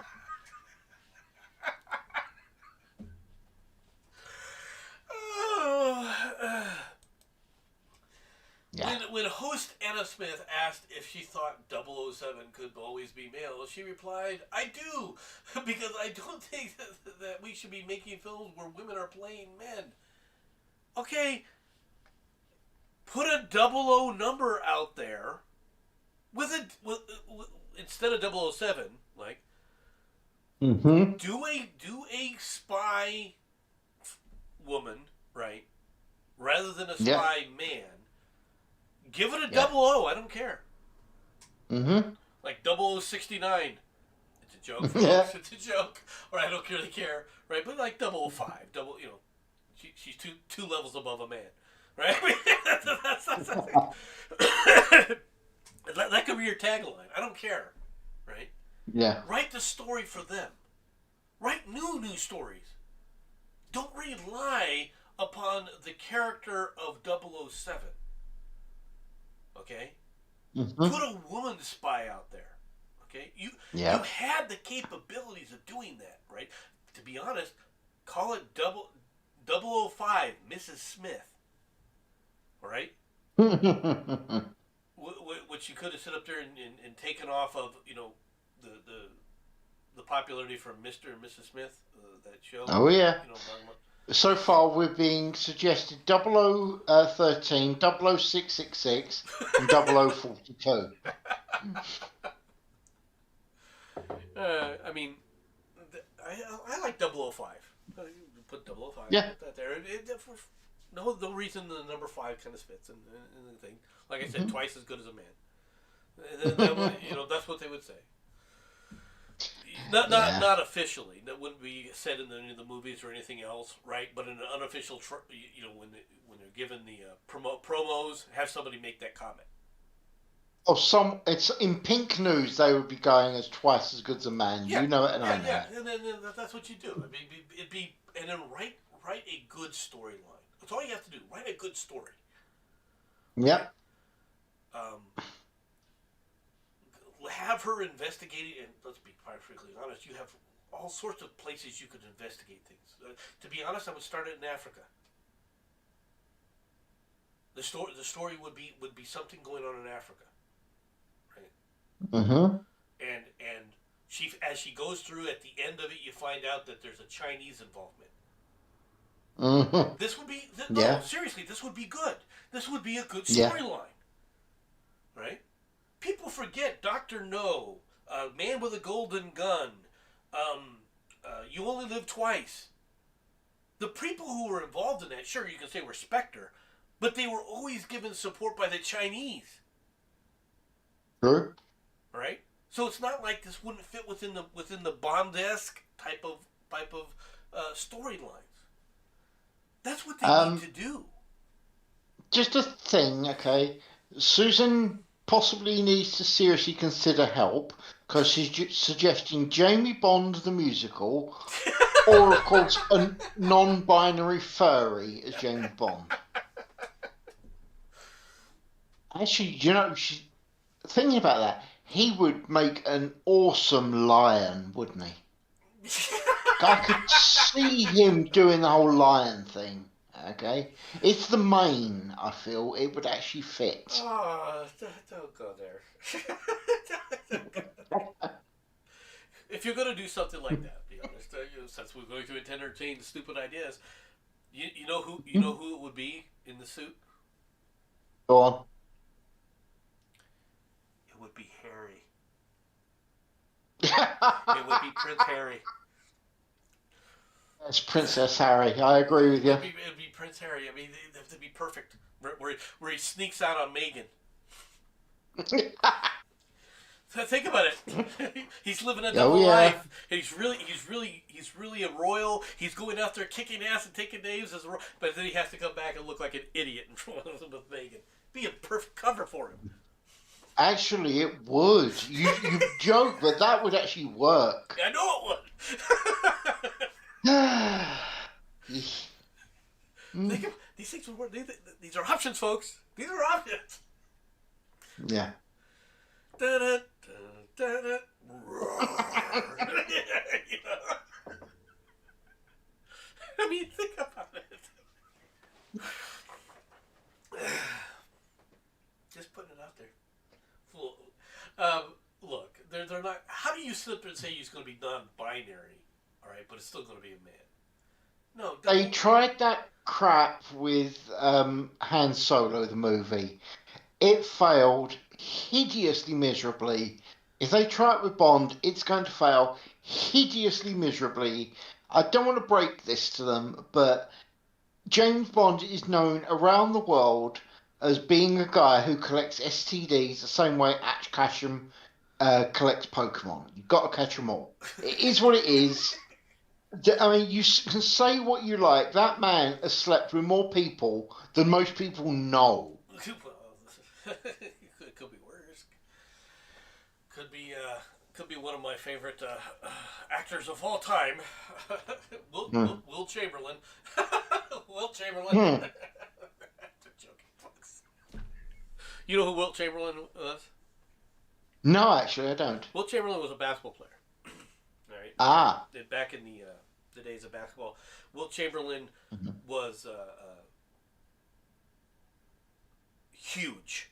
Right, he was a center.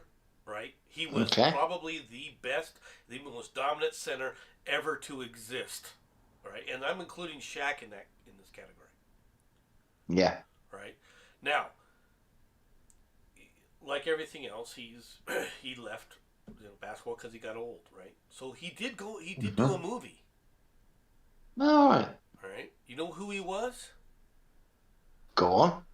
He was the black guy. All right, who was the protector of the princess in one of the Conan the Barbarian movies. That big guy with that big thing. Cool. Now you know who he is, right? With that Yeah. big No, and no, that no. power. Yep. Okay. That's cool. Okay. Right now, was he a great actor? No, but he did. I actually thought he did a good job. He did a good job as a believable character, didn't he? All right, Yeah. I think, which is what you want in this. He also wrote a book, a tell-all book where he claims to have slept with over 10,000 women. Something people don't know about it, right? And I hate to say this, but I believe him. I mean, he died. He's dead. He's deceased. But yeah, Yeah. I believe there were all sorts of groupies that would. He probably got 3 or 4 a night for a while. All right, because of the various places that he stopped. All right, during his NBA career. Yeah. Wow. Right. So just put it out there. But I I'm not saying that he was a great guy or anything. But it's just that's who he was. That would be an interesting character. Mhm. You Yeah. know. But going back to the base story, okay, the whole James Bond thing, stop it, people. Just stop it, all right? It's ridiculous. Leave Bond alone. Stop it. Seek help. They created a Bond is a character and a caricature at this point. Anything that breaks the Yes. caricature fails the Bond character. Okay, that's Yes. the problem. Okay, James Bond, if you ever take a look at it, all right, did he sleep with several women? Yeah, he did. The James Bond character does sleep Mhm. with women. Right? There's no doubt Yes. about that. In fact, that's always that was solidified thanks to Roger Moore, to be honest. Hmm. Much more so than some of the things that happened. But it was always a part of that, right? The suave, debonair kind of guy, right? Yeah. These are things about Bond, right? It's one of the reasons why quite frankly, I have a problem with Roger Craig. It's not that I think Roger Craig is doing a bad James Bond. It's that you can't write, or at least they haven't written a Um, successful, debonair. Daniel Daniel Daniel Craig. Craig. Yeah, I'm sorry, Daniel Craig. Okay, just saying. Yeah, thank you for correcting me. I know, I'm sorry. It's okay. For some reason, Roger came to mind because it was Roger Moore. But Look, I can't stand Daniel Craig either. So, in all fairness, if you want to call him Roger the Cabin Boy, I am fine with but this. it's not that so much. At any point in time, is he debonair? No, Pierce hell Bronson, as no. much as I disliked some of those storylines, right, was at least Hmm? debonair, right? Yeah. Pierce Bronson has the prototypical look of James Bond. Let's be honest. Oh yeah. All right, even more than Sean Connery, who created the role. Pierce Brosnan's looks epitomized it. Okay, Yep. if you had Pierce Brosnan's looks with the the storylines and the acting of Sean Connery, it would have been out of the park. Amazing. Yeah. Okay, it, it would have it would have. See, the problem, of course, that the one that the next one that comes to mind from a debonair look perspective is the one before him, Dalton, right? Oh, Timothy Dalton. But Yeah. but Dalton, the problem with Dalton's character was, let's be honest, is the writing sucked. Yeah. Oh God, yeah. The stories were horrific. All right. Yeah. Yeah. They were absolutely forget. Can you give me one of Dalton's movies? Wasn't the only one I can think of is Living Daylights, and I think that was him, wasn't it? I believe Living Daylights was Roger Moore. Wow. I'm not sure. Hold on a second. Uh, I think seriously that, and I'd be hard pressed at that. Let's see. Bad, isn't it? It is bad. The Tiffany James Bond. No, the Living Daylights is one of them. Yay! I got it right. Right. The Cool. only one that even comes close to from a storyline perspective that I remember is A License to Kill. Right. Oh yeah, there was that one. But the Living Daylights, that's horrible. The horror. Yeah. It was just horrible, right? Yeah. It was just horrible. Right. Yeah. So he had the look, but the storylines were terrible. Right. They just were. Right. Roger Yeah. Moore turned the character. All right. Roger Moore's contribution to James Bond, right, was something that I disliked. Mm-hmm. But it can't be overlooked. And that was, he made James Bond likable. Yeah. Okay, as a character, that you liked the character. You didn't think that the character. It's not that you. Sean Connery gave you a character that you respected. That didn't mean that you thought he was a good guy. Okay. Mm-hmm. Right. Yeah. Aaron in chat has actually come up with a perfectly good story. Jane Bond, the daughter of one of her father's flings, sent by MI6 to investigate the corruption behind a suspicious NGO, only now recovering from the wounds inflicted by her father during the Cold War. Right there, he literally created a story that quick. Well, first of all, you can't use Jane Bond. Why? Truthfully, because there's a parody of James Bond called Jane Bond in on Pornhub. Ah. Okay. Oh, wow. Yeah, no, good point. All right. Okay. But so you need another British name. I'll accept Joan. Joan. What about Close Rebecca? enough. I'm trying to actually go with something that has got a similarity to James, you see. The similarity of name is probably going to be fairly important, because let's be honest, people will forget who she is that quickly. It's got to be okay. So first of all, well, to be honest, if you're going to go with that, then it has to be a one-woman name, syllable name for a woman. How many? Yeah. How many single syllable names are for women? Joan is one. Yep. To be honest, there's actually a bloody load of them for women. Where? Rose. Rose Bond wouldn't be bad. Rose Bond would actually work. The thing is, okay, full damn well that they'd want to change how she looked.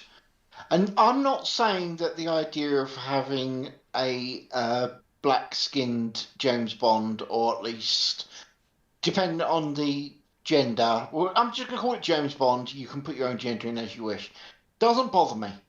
What bothers me is the fact that they want a black-skinned James Bond. That I really just do not agree with. I really don't. It's like when they were suggesting having oh God, I've forgotten his name. There's a very famous black actor. Um, I don't believe it. I'm terrible with names, all right. But basically, they was gonna have it as him, and he was the guy in Pacific Rim. You know, the black guy. I don't know any of the characters on Pacific Rim, quite frankly. Uh, Idris Elba. That's the puppy. I Okay. remember it now. They was gonna have Idris Elba as James Bond. I am completely okay with the concept. And even if they called him James Bond, I'm okay with that. But have it as his son from one of the various people Bond was with. I've got no problem with like this. I like really don't. And to be like fair, like Joe Bond or Jim Bond, something like that would work perfectly Tim Bond. valid. Tim Bond would work. I think Tim. No, no, no. Let's stay away from Tim. People will start thinking Tim Paul, and it will go horribly. Possibly. Okay. You are correct, Falcon. He is too old, but all they would have to do is shift the time. Okay, that Mike is all Mike they'd actually have to do. Mike Bond. No, Susan. No, we are not having Jussie Smollett as a Bond. It's not happening. Stop it. Just stop it. You don't want a juicy Bond? I feel ill at that concept. Okay. Yes, but yeah, Juicy, just stop Juicy messing with James Bond. Bond.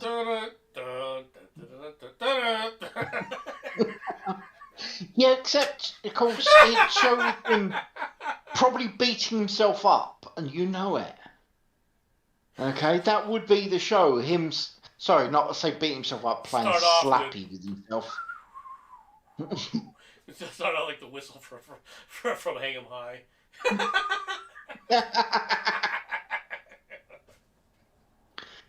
Oh dear. I'm sorry. Ah, look at where you got into. No, but they could do a woman spy flick, and they could attach it to Yeah, the James Bond aspect, right? I don't care how you wanted to do that aspect of it, right? You could yeah, you could make her like something Money Penny. You want to make yeah, a tie-in, right? That her name is she doesn't use her father name; she uses her mother name as Money Penny. yeah, You let that go in the thing, right? You don't say who the father is; you just say that the mother is Money Penny, yeah. right? which gives you the tie-in, right? True. And let's be honest, okay. Bond and Moneypenny flirted the living hell out of each other all Oh through the old hell films. yes! Okay, there is no question. I mean, if you was going to put, if you, as they call it now, shipping. If you was going to ship two people, it's them two. Yeah, It really is. yeah, yeah. At the disapproval of M, by the way, Yeah, yeah, and because M was not happy with that. Which you could do a no, tie-in with Money Penny is like you actually you know M's daughter or something like that, yeah, or niece or something. I mean, there's a whole lot of things you could have done with that you never were able to yeah, actually get into simply because of you know there's no way to actually do that in the number of films that you're going to do unless you're going to have these guys on set 24/7 for an entire year, right? Making movie after movie after movie, and then you just release them, right? yeah. You'd have to create a pipeline. Quite frankly, you'd have to create a pipeline of movies correctly, and that's not necessarily easy In all to do. fair, in all fairness, they'd have to change it from a movie to a Netflix streaming TV series. You couldn't do it That through a they could series. probably do. I don't think you could do it just because of how what it's going to take to produce it, right? You would have to do it Hmm. like a mini series, a la Shogun. Yeah. Oh no, that's what I meant. That's how I meant it. Where you got something going on that goes on for a long period of time. but it has to be a Yeah. miniseries, like Roots. Roots was a miniseries, right? That'd be something Yeah. large, spectacular like that, to be honest, right? Where it's not really a Mm-hmm. series in that regard, but it would work. It would Yeah. definitely work. You could definitely put something like that together, and you could Yeah. explore other elements with where they reference different aspects of James Bond films, right? Of the character, but the character is never actually shown, right? Yeah. Right. I mean that would be awesome. That you could create a whole dynamic there, right? And like I said, make the daughter. Rose would be good. What's another woman's name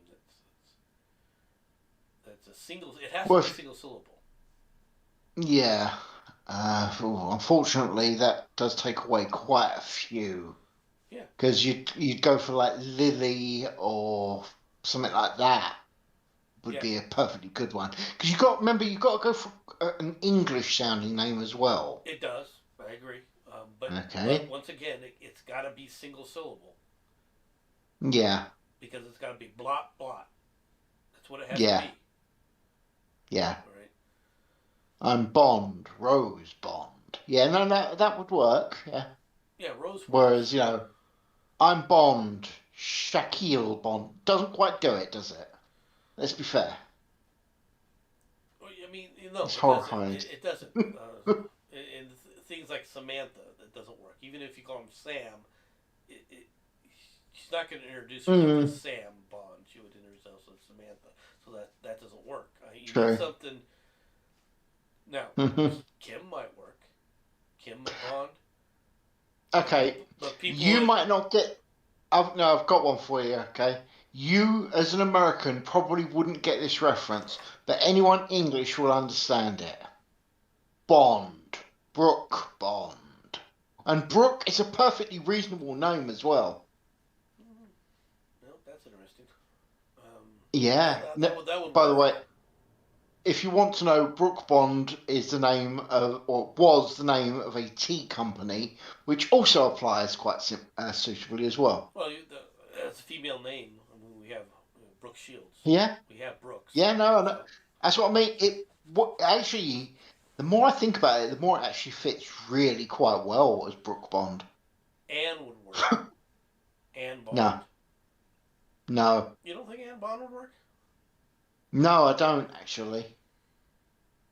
Because the problem with Anne is how are you going to spell it, and how long will it take before people start calling it Annie?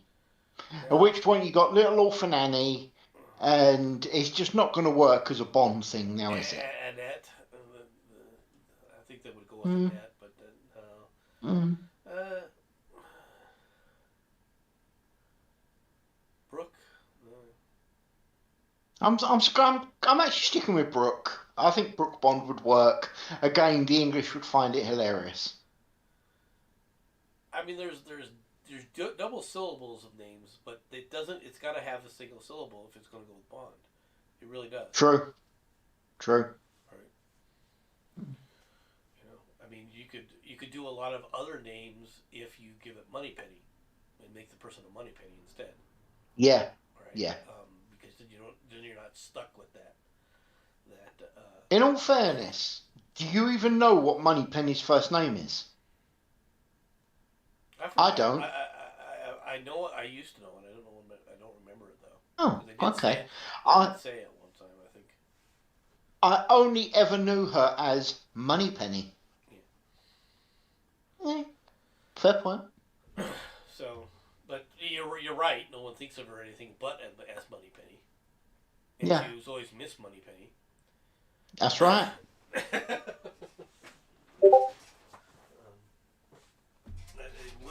It would be interesting. Like I said, you could add that tie in that way, right? That would be perfect, especially if she was doing it Ah, against the wishes. we we have under Miss Moneypenny later assigned the first names of Eve or Jane. Eve would be Okay. good. Eve Bond. Yeah, Eve would actually be perfectly reasonable. Yeah, I like Eve. Eve is Hmm. probably Eve works out really well. Yeah. It's worth doing those checks every once in a while. Sometimes they do actually predefine the shit. So, Eve Bond, I'm okay with this. Okay, enough of the Bond discussion. Mm-hmm. Let's head back to another stupid story. Russia edges closer to war as new arms arrive in the Ukrainian border. A flatbed rail wagon. Have you ever heard of a flatbed truck?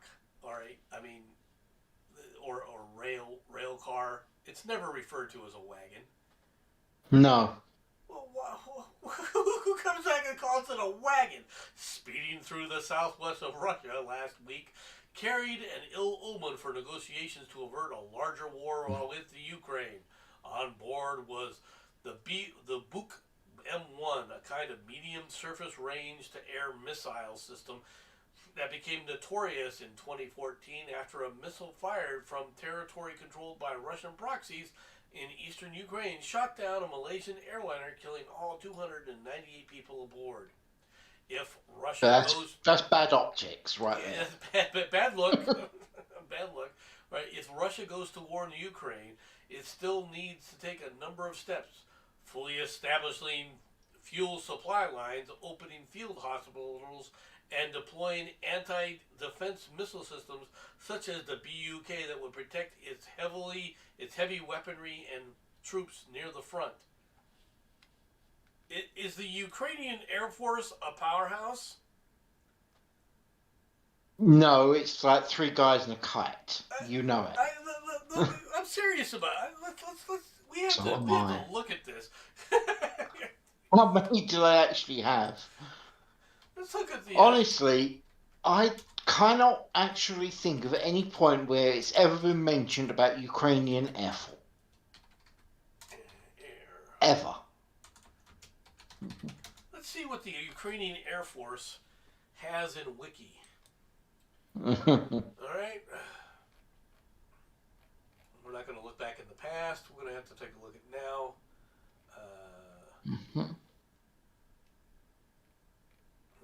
These are the command forces, but what are their airframes? Okay. They have 43 MiG 29s. All right. Okay. 8 are That's not used for so conversion bad. training. They have 12 Su 24s, 17 Su 25s. Let's be honest. And You was 27 expecting me. Su 27s. The only one that's even worth talking about are the Su 27s. Right? Be honest, dude. You was expecting MiG-21s, wasn't you? No, I was expecting them to at least have MiG 31s. At least a few. Oh, okay. Right? They don't even have MiG 31s. This will get blown out of the sky. All right? Let's be perfectly honest. All right? Yeah. The Su 27s are dangerous. Of the ones that are Yeah. left here, the only ones that's really dangerous are the Su 27s. And I think the Russian Air Force can handle that. You don't have enough. You have what, 3 squadrons? No, so that's only 2 squadrons. You have two Su 27s. You have 2 squadrons available to you. 2 squadrons is not going to stop an all-out offensive. No. It's not. All right. So I don't think that the air power that they're talking about, now could we plus that up? Of course. But I mean, they have surveillance airframes. They've got some of our UAVs, but aside from that, that's not going to. The UAVs are not there to stop mobile invasion. So the idea that somehow that they need to have these to protect their areas, no, they don't. All right, the Soviet Union has, or the Russians have the air power to protect its troops on the ground without this surface-to-air missile system. By the way, subtle application of the word Soviet Union there. Nice idea. Well, I mean, that's what it'll be when it's finished. Um, Well, I assume you actually have heard. Apparently, Putin actually would like to go back to the Soviet Union as a concept. He's actually admitted this. Apparently. well, you've got one group that already was willing to join willingly. Hmm? Okay, don't tell me that the Belarus wouldn't just immediately go, yeah, we'll be part of that. True. Okay, so and of course they need to have the Ukraine. If they do go about that, they would need the Ukraines not for any other reason than because they need the food. All right. The one thing is this is where a lot of food is produced, and if there's one thing that Russia needs, it's going to need food for its populace. Right. Yeah. It's not a huge. So yes, they would put together the Ukrainians in the role them in there. It wouldn't be easy. The Ukrainians No. would be a problem for them forever because the Ukrainians Yeah. were a problem for them even before this. To be True. perfectly honest. Right? So could Putin be thinking we need to expand?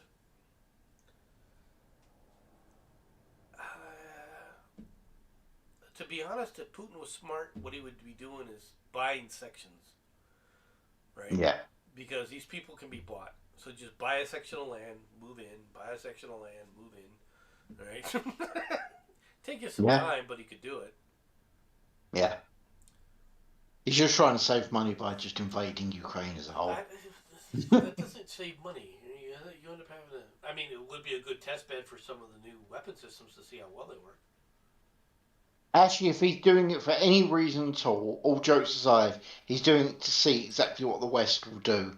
And China won't get involved because China is seeing what the West will do. Yes. After all, if the West do bugger all when Russia takes over Ukraine, then China is going to turn around and go, hey, Taiwan, you're ours, bitch, and you know it. Yeah, they will. All right, but the question is okay, if Russia is doing it for that other reason, to see what the West is doing, what other targets do they seriously have? Most of Eastern Europe, you know, the Soviet Union. Yeah, no. Why would you? You got to understand something about land and taking over certain territories. You got to ask yourself, do I really? What do I get out of this? Right. And what are you going to get out of Eastern Europe?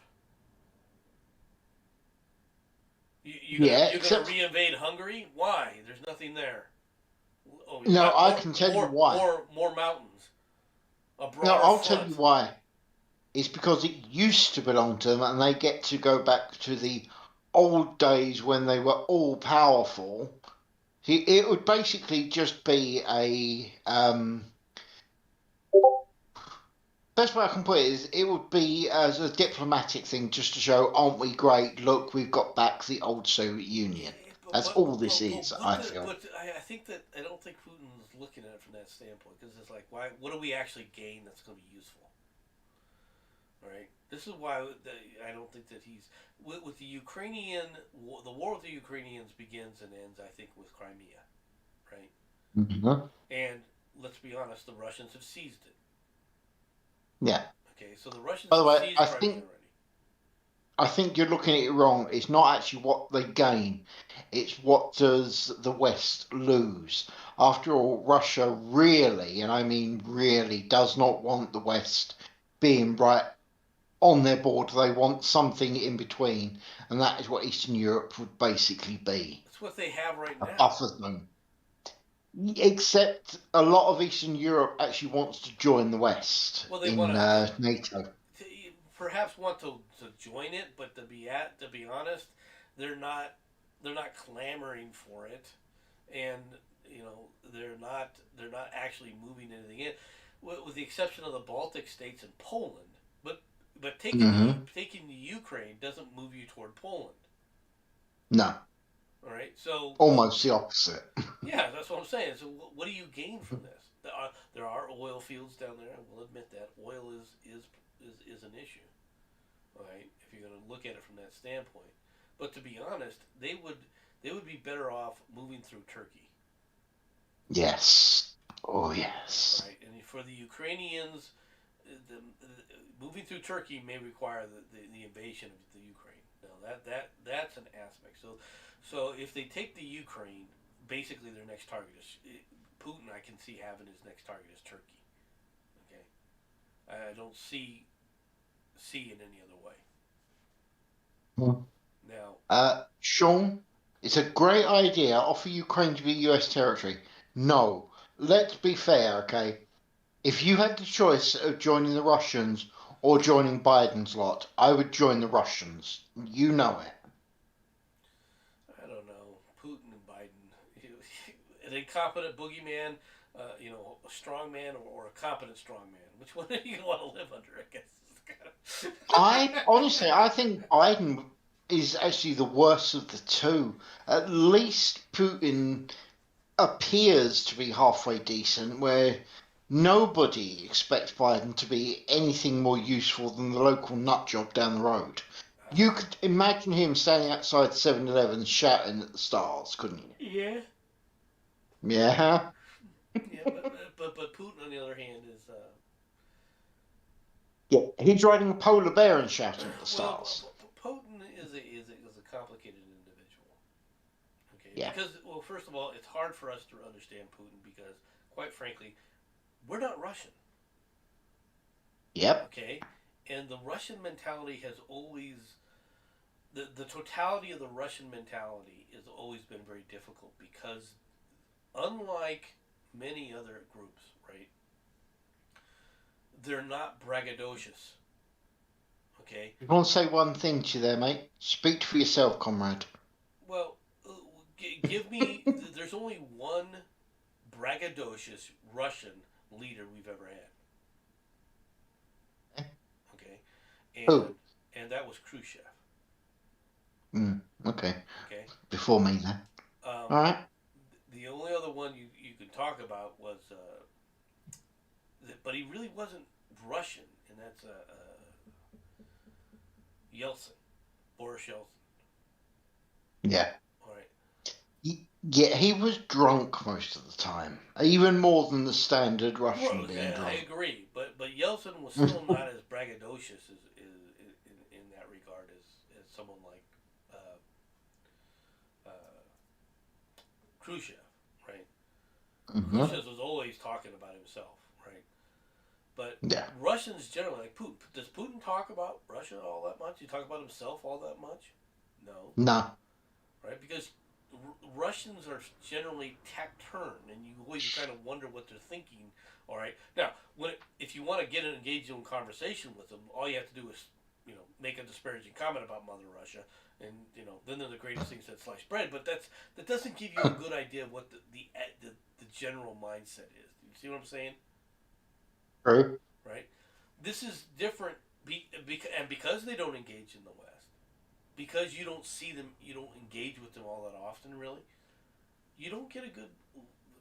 Americans as a whole don't have a good feel for the totality of the Russian mentality. We have more understanding of the Chinese mentality than we do of the Russian mentality, to be honest. Hmm. Right? And I think that's one of the reasons why there's always that tension between us and Russia that doesn't exist in other areas, even from a lack of communist crap. All right, you put that aside. We Americans and Russians don't have commonality within our societies, No. right? And that's the biggest difference, I think. Now you can say we don't have any commonality with Japanese societies or Chinese societies. Yes and no, we do in a certain regard, okay, but we don't have the same kind of outlook with Japan. We've been engaging with Japan for a long time, okay. Yeah. Whole sections of Japanese culture, right, have permeated within the American society, right? So the overall psyche is more understandable. Plus the fact, I hate to say this, Americans wanted to learn about Japanese society, right? Yeah. They wanted to learn about the samurai code, the Bushido code. They wanted to, Does anybody want to study Russia? I'm No. serious, right? Is there some great grand push to understand and look at the Russian culture and go, that's cool. People, running around with samurai swords, you know, it strikes the imagination. People in Arabic, right, screaming on the swords with flowing robes, it strikes the imagination, a la Lawrence of Arabia. This strikes a chord. What strikes a chord about Russia? I can actually think of one thing, and it is two things, and one of them is vodka. The other one is Cossacks, but that is it. Yeah, but the Cossack, everyone looks like the Cossacks as butcherers. They might as well be orcs. No. Am I wrong? No, and apparently, I don't know if this is true, but during World War II, they used to charge tanks with sabers and horses and actually win. That is a horrifying thought. Well, perhaps. The thing must have been the early tanks of the Germans, because I guarantee the Germans were mowing. Well, the Germans did mow them down in freaking droves. I think that the losses that the number of troops that the Russians lost, all right, that people think of, I think that those are understated. I really do. Yeah. All right, I really think that the Germans killed a lot more people, a lot more Russians than the Russians even admit to. All right, not saying that's a good thing. I'm just pointing that out, because the Russians are going to lie about the losses they suffered, right? I was going to say, are you telling me that the Russians lied? Oh, disgusting. The Russians believe fooling the enemy is. I've never understood this, but they truly believe that fooling the enemy is a national sport. All right. Yeah, so do the British. We look do at stuff like that. Yeah, but you're doing it for generally you start fun. Off, yeah, you do it for the fun of it more than anything else. Yeah. Now, I've never understood the Russian psyche. It's hard to get into the Russian psyche because there's not something that, the only thing that spurs the imagination even a little bit, all right, is the World War I era with Rasputin, right? Mm-hmm. But that is such a small. That's the royalty set of Russia. Does that make sense? Yeah. Oh it's yeah. Not the Russian Tsars. It's the Tsar set, but there's not the average. The kind of what's going on from a social perspective, and I think that part of that's probably because of the media. Right? What I mean by this is Japanese media, all right, has always had a lot of adherents here in the United States to watch Japanese movies. The Seven Samurais, for example. There were things that people were taking from that. Okay? Mm-hmm. The only media that you get about Russia, to be honest, is you have Reds, which is basically a media, a version of media about itself. All right, It's really what Reds is. True. Set in the Russian Revolution, and War and Peace, which everyone goes. As soon as you hear War and Peace, everyone rolls their eyes and goes, "Ugh." Because it's a slog, all right? It's a slog to go through that. Yeah. Okay. Have you ever tried to read the book? No, I mean, I like reading, but even I would have issues with that. I've got to say. I've read portions of it. When you look at Russia, all you think of is the first thing that comes to mind. If you were going to describe a Russian, the mentality that comes to mind immediately is dour. Yes. Who wants to? Oh yes. What's enticing about dour? What's intriguing about dour? Yeah. Russians are strong. I'm not going to argue that point. All right. Mentally, they are tough. I'm not going to argue that point. Mm-hmm. But how do you exist along those lines day to day? Have you ever seen anybody try to portray the Russians as joyful? No. Happy? Actually. All right? They don't even look at themselves that way.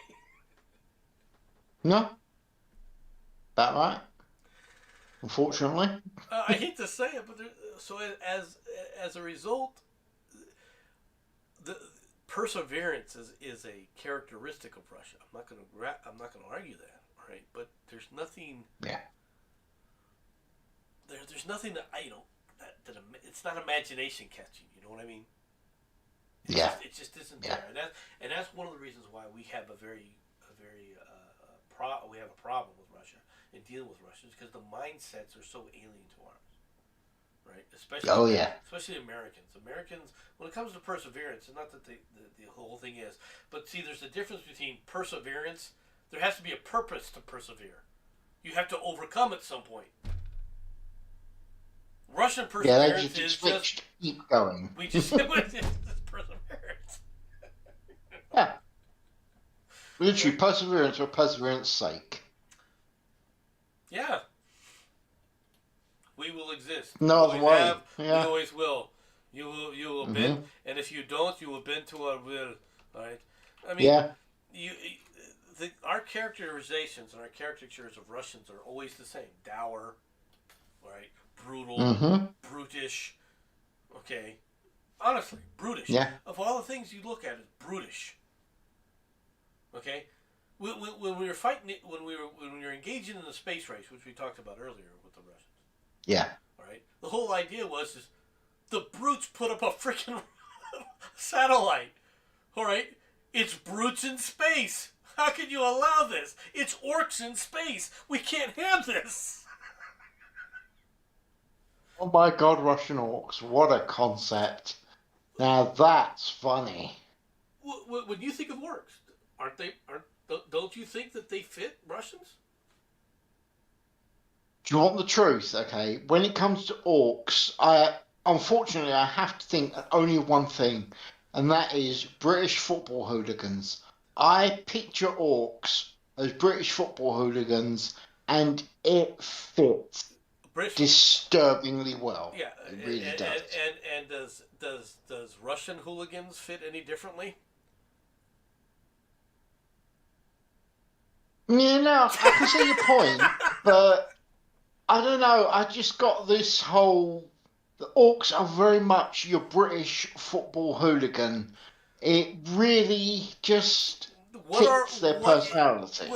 Okay, but British football hooligans are what when they're not on a invading a soccer field to beat on each other. Arming up, ready to invade. I know what you mean. No, they're pretty much normal, well, semi-normal people. Well, yeah, but how do you build up for that? You got to persevere. I mean, to be Oh yeah, no, no, no, orcish no. society Yeah. has to be Russian, Mm. right? Brutes in space, Cossacks Yeah, in no, space. no. I'm not disagreeing. I'm not disagreeing. I was just say, just if I picture an orc, I see them as the British hooligans. Yeah, Okay? but they're not. But there's something else, right? You got to understand something about Yeah. Russia. The Russians. The Russians are probably the most mixed society. Okay, the creation of a mixture of so many cultures.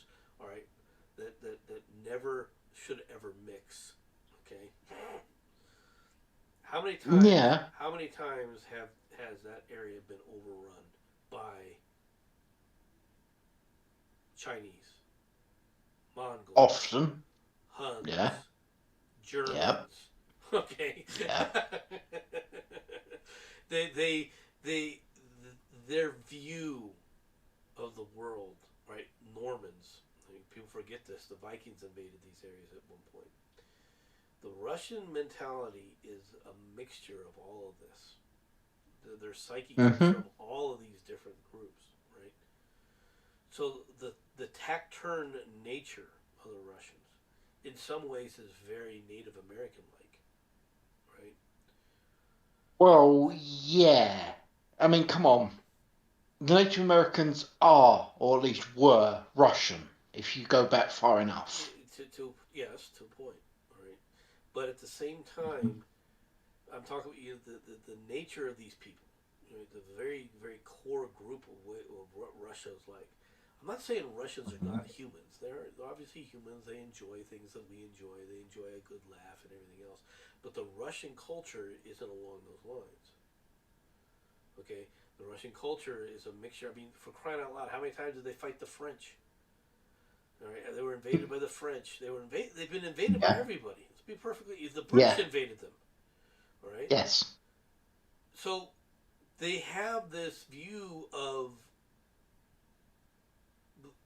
this worldview that was never. It's insular in the fact that we need to protect ourselves. But Mm-hmm. at the same time, unlike the Japanese and the Asian cultures, the idea that we could cut ourselves off has never occurred to them. And the reason for it is because they know that historically that's never happened. They've never been Yeah. able to successfully cut themselves off. Right? They're too big to cut themselves off, let's It's, be it's honest. not just that, it's just that they're always invaded. Yeah. Okay? Right? There's Yeah. the No. history of invasion. All right? So in order to Mm-hmm. protect, they're going to be expansionist. They Yeah. see it as they have to be expansionist in order to protect the core. The problem is when you expand, you're including elements that are not part of the core anymore. Now you got a problem. And they don't know how to deal with other people. Let's be honest. Other cultures, the Mm-hmm. Russians have never been good at dealing with other cultures, and there's Sure. nothing their culture, their cultural mindset offers that entices people to want to act like Russians. Okay, Yeah. and You're so not wrong there. it's not that I'm not trying to take the piss out of the Russians. There's a lot of admirable things that the Russians were able to do, Mm-hmm. but the even the Russian celebrations are not what you would call, you know, heights of gaiety. You know what I mean? No, no, I agree with you. But funny enough, Susan has a point. Okay, then you go on to things like their ballet, and suddenly Russia is full of grace and charm. Yes, but Okay. it's subdued. Mm. It's not expressionary. It's not flamboyance. True. It's True. subdued. It's stated elegance and grace, and she's right about that. Mm-hmm. It's serene in that regard. Yeah. So they do have things. Their art is serene. It really is. Right. Um, but it's not. Which is like I said. It's the problem with it is there's a thing called grace under pressure. Right. Yeah. You don't think of that in Russia. You know why? Because pressure produces is a power is a production of power. Grace is something that's when you're already in power you demonstrate. Fair. All right, when the pressure's on, you don't act graceful. You bring out hammer and fist. Yeah. I'm actually okay with that. Okay. You let's be honest. The Russians' go-to is the hammer. Okay, If at that's first you don't, basically, if at first you don't succeed, hit it with an hammer. Fits perfectly well. I have no problem with that. if at first you don't succeed because the hammer failed. All right, hit it harder. Yeah. Oh Either that yes. or get a bigger hammer. It's not. Have you ever seen the Russians ever gracefully accept anything? Thinking. No. No. All right. Actually. No. I can't really argue that one. But she's right about their art and their Yeah. appreciation for it, and that is a characteristic of their love. Their love is very. They love the serenity. They love sereneness. That's very true. And that elegance, right? It is something that they can portray from time to time. All right, and it is a seductive type of one as well, right? Let's be honest. Russians love Yeah. sensuality, right? The sensual nature is something that they exude, especially their women. right? But at the same time, Yeah. you're waiting for them to hit you with a hammer. Or, you know, let's be perfectly honest. When Babushka picks up her freaking iron pot, you're freaking running, right? When that iron pan's in Babushka's hands, you're off to the races because you don't want to be anywhere near it. I'm okay with that. Yeah. All right. And what's even worse is you also see the other aspect of the Russians with that regard, which is okay, if we're not using a hammer and a fist, we're gonna poison you. I have no Okay. idea. It's not like Rasputin would know anything about that. Let's be fair. It's not that ass. It's not, what the hell, Rasputin? Who was the guy just recently in Britain that freaking poisoned? Good point. Yeah, yeah, Russians are good poisoners. You gotta give them credit for that. yeah. It's But not just for the Italians anymore. they got that from the spying era, and you know it. Okay, their ability with poison came from the 50s, No, and just carried on. Their ability with the poison came from the royal families, right? Because Also fair. so there is a perchant along those lines, right? And I'm sure World War One had some. When they looked at how well it worked against the British before, they're like, "Hey." Yeah, yeah. I mean, we were already losing long before then, but hey. Yeah, and like I said, I mean the Russian, but from an American standpoint, from the American psyche, it's very difficult to get into the Russian psyche, right, and understand, and understand. For one thing, the Russians have never, truthfully, right, Putin, and you can see it in Putin. Putin's an example. America's not your enemy, okay, except for the fact that you think of America as your enemy. Yeah. That's not the same thing. True. It really isn't. We're having slowdowns again. Let's Yeah. let's go to the next story so I can get rid of it quickly.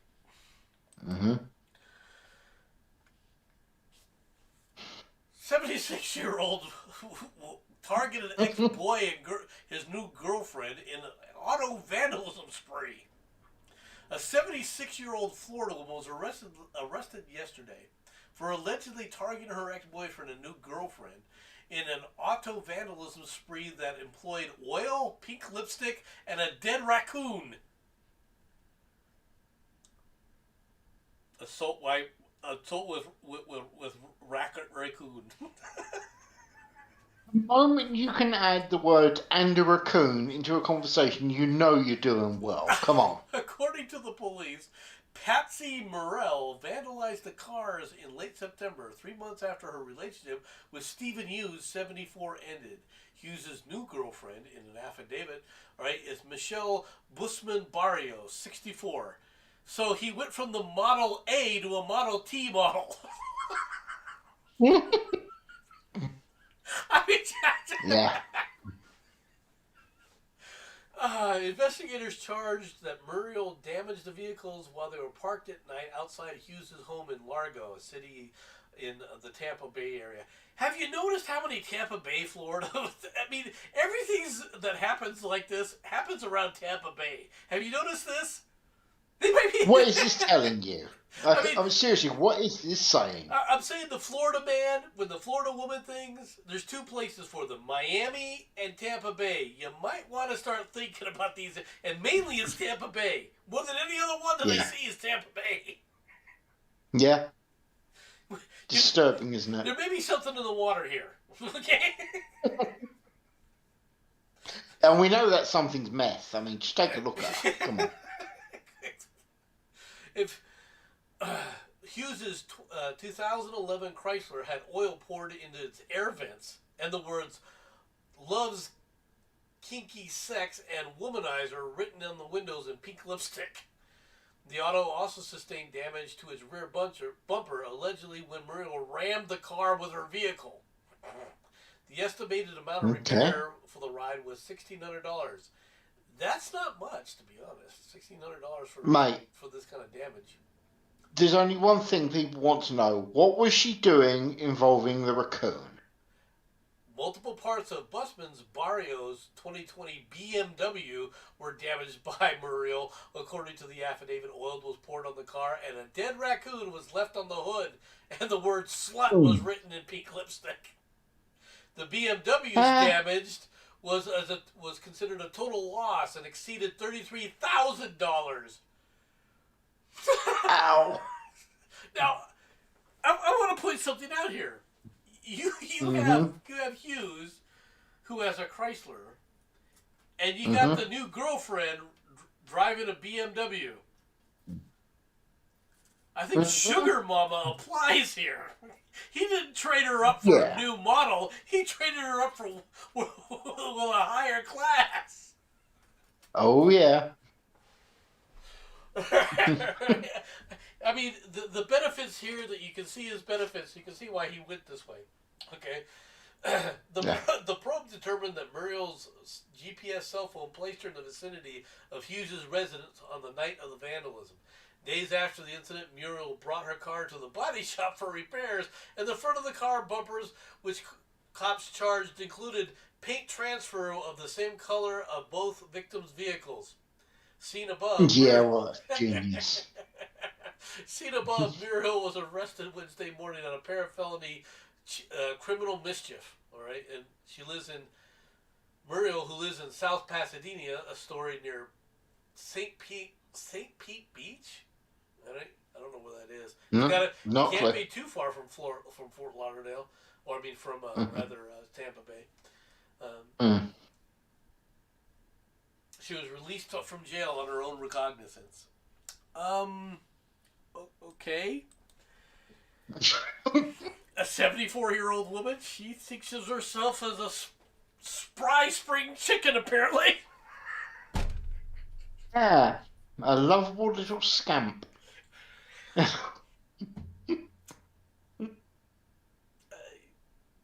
Don't know what to say to that. First of all, I can see why you ditched for a newer model that's also, it comes with fringe benefits and warm bucket seats. Okay, I can understand this. Yeah. But when you stick your dick in crazy,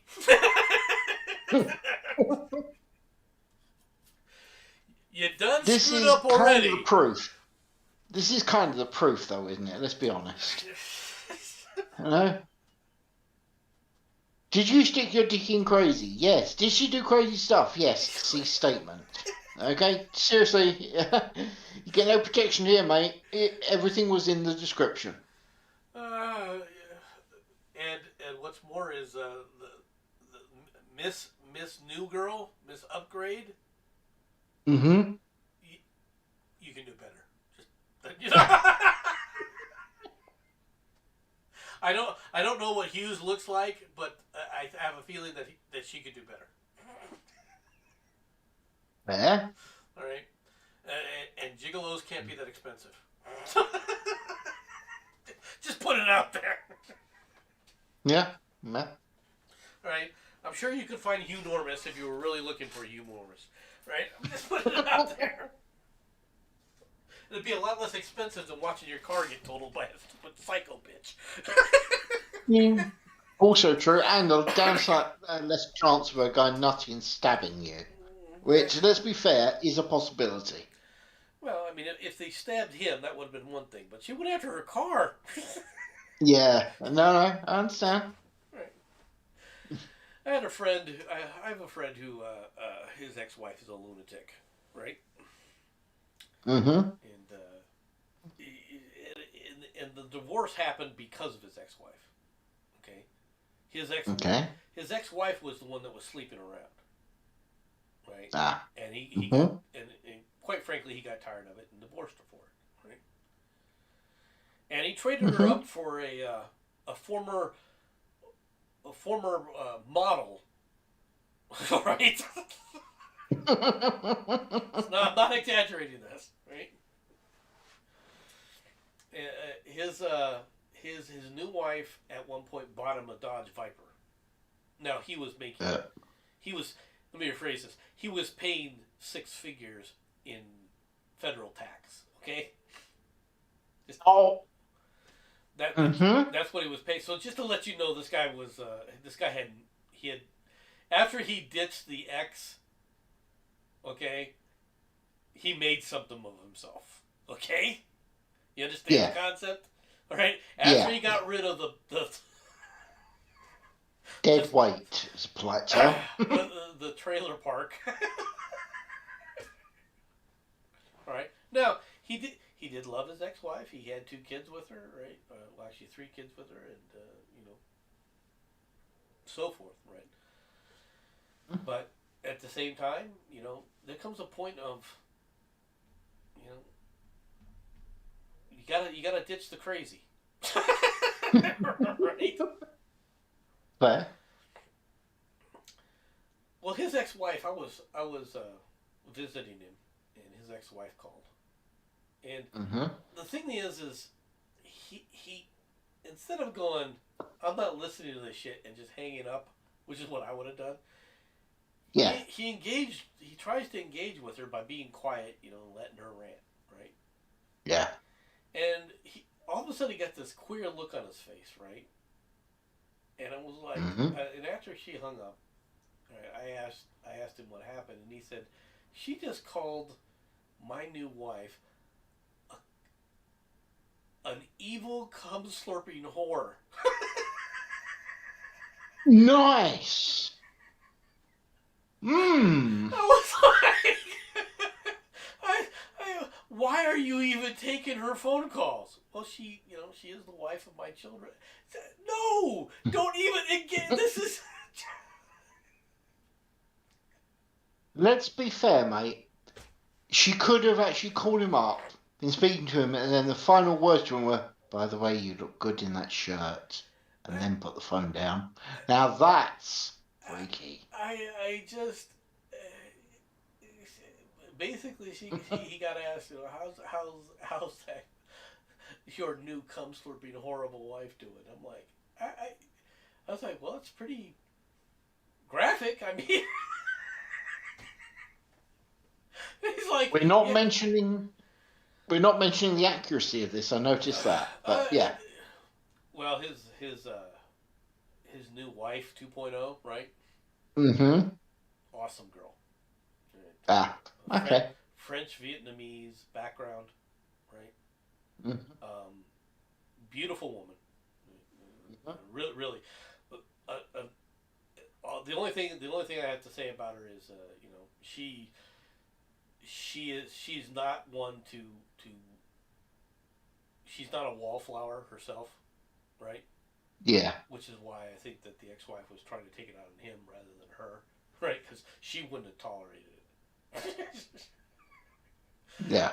I mean, I'm sure that they've never met, and the only reason I'm sure that they've never met is that one of them is still alive. Right?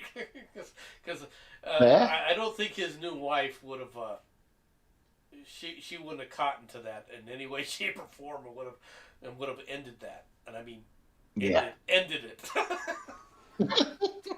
Right? But yeah, that was interesting. I really like his family now. He has two children with her now, with his new wife, Mm-hmm. and so forth. And they're getting up there in age now too. But it was an interesting concept. It really was. Unfortunately, the woman is Mm-hmm. probably going to die fairly soon. The ex-wife, and Oh, sympathy. I only say that unfortunate because I know that it's going to create another type of rift Yeah. with his other children. Unfortunately. Yeah. Now he's more or less reconciled with his other kids, right? Because when the wife takes the Mm-hmm. kid, you know what happens when a wife like that takes the kids. You can see Yeah. what Poison. yes, and so it took a long time before he had a reconciliation with his 3 children. But that reconciliation Yeah. is still kind of, how that works. Yeah. So, final story of the day, though. Final story. Mm-hmm. Iranian animal lovers decry plan to ban pets. the mullahs are going to ban pets. Wow. From Tehran, no, my cat is not dangerous, says Iranian animal lover Mustafa, outraged by a proposal from ultra-conservative lawmakers to ban pets. The 25-year-old who runs a pet supply shop in Eskandari, Street, in downtown Tehran, is stunned. Crocodiles can be called dangerous, but how can rabbits, dogs, and cats be dangerous? He asked I could incredulously answer about that. the bill introduced a month ago. Go ahead. I could answer that. How do rabbits, cats, and dogs be considered dangerous? All right, rabbits maybe not, but let's be fair. Watership down. Do you really want a pack of wolves coming after you? At the end of the day, they're just a version of dogs, and cats, tigers. End statement. There you go. That's how it could be dangerous. But I do see her point, and I have seen videos of cats beating somebody's crap out of crocodiles. So, it's a questionable statement. The proposed law pits growing numbers of people with pets against those who consider the practice decadent and hold that under Islamic law, dogs, like pigs, are unclean. Mm-hmm.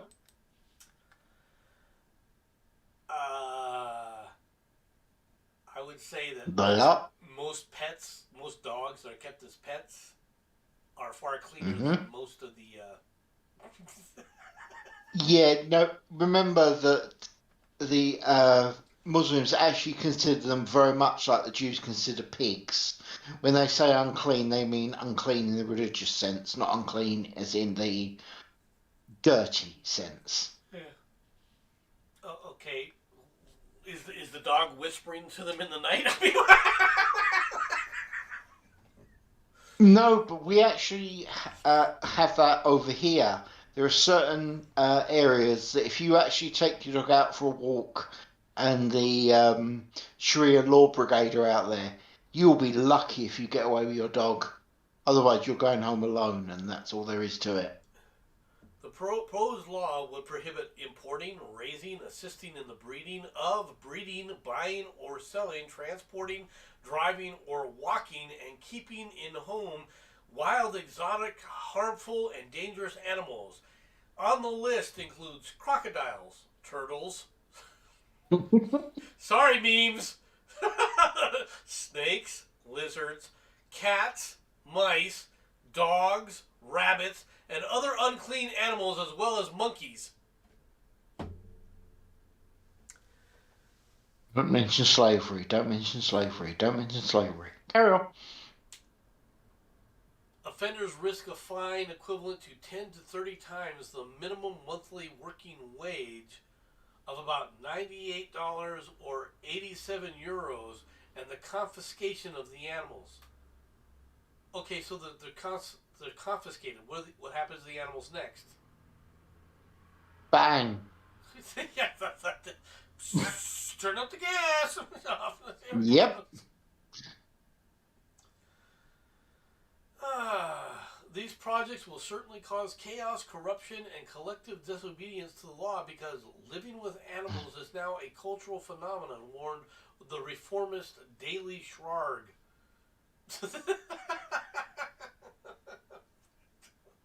Some internet users reacted with irony and sarcasm. How many times have cats sought to devour you so that you could consider them wild, harmful, or dangerous? Said journalist Yagani Kodami, on Twitter. Another posted a picture of a kitten and said, "I have renamed my cat Criminal since I heard the proposed law." Come here, Criminal.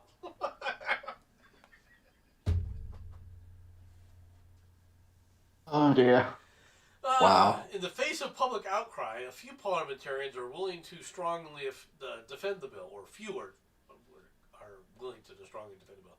I agree with the project in general, but I certainly disagree with some of its clauses, said the head of the Parliament's Judicial Commission, Musa Ghazan Farbadi.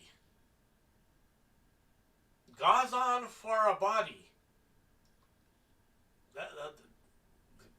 Okay, I'm not trying to butcher your name, but that's about the closest I can come to it. It's just a I'm okay with bill, this. but whether it succeeds or not is another matter.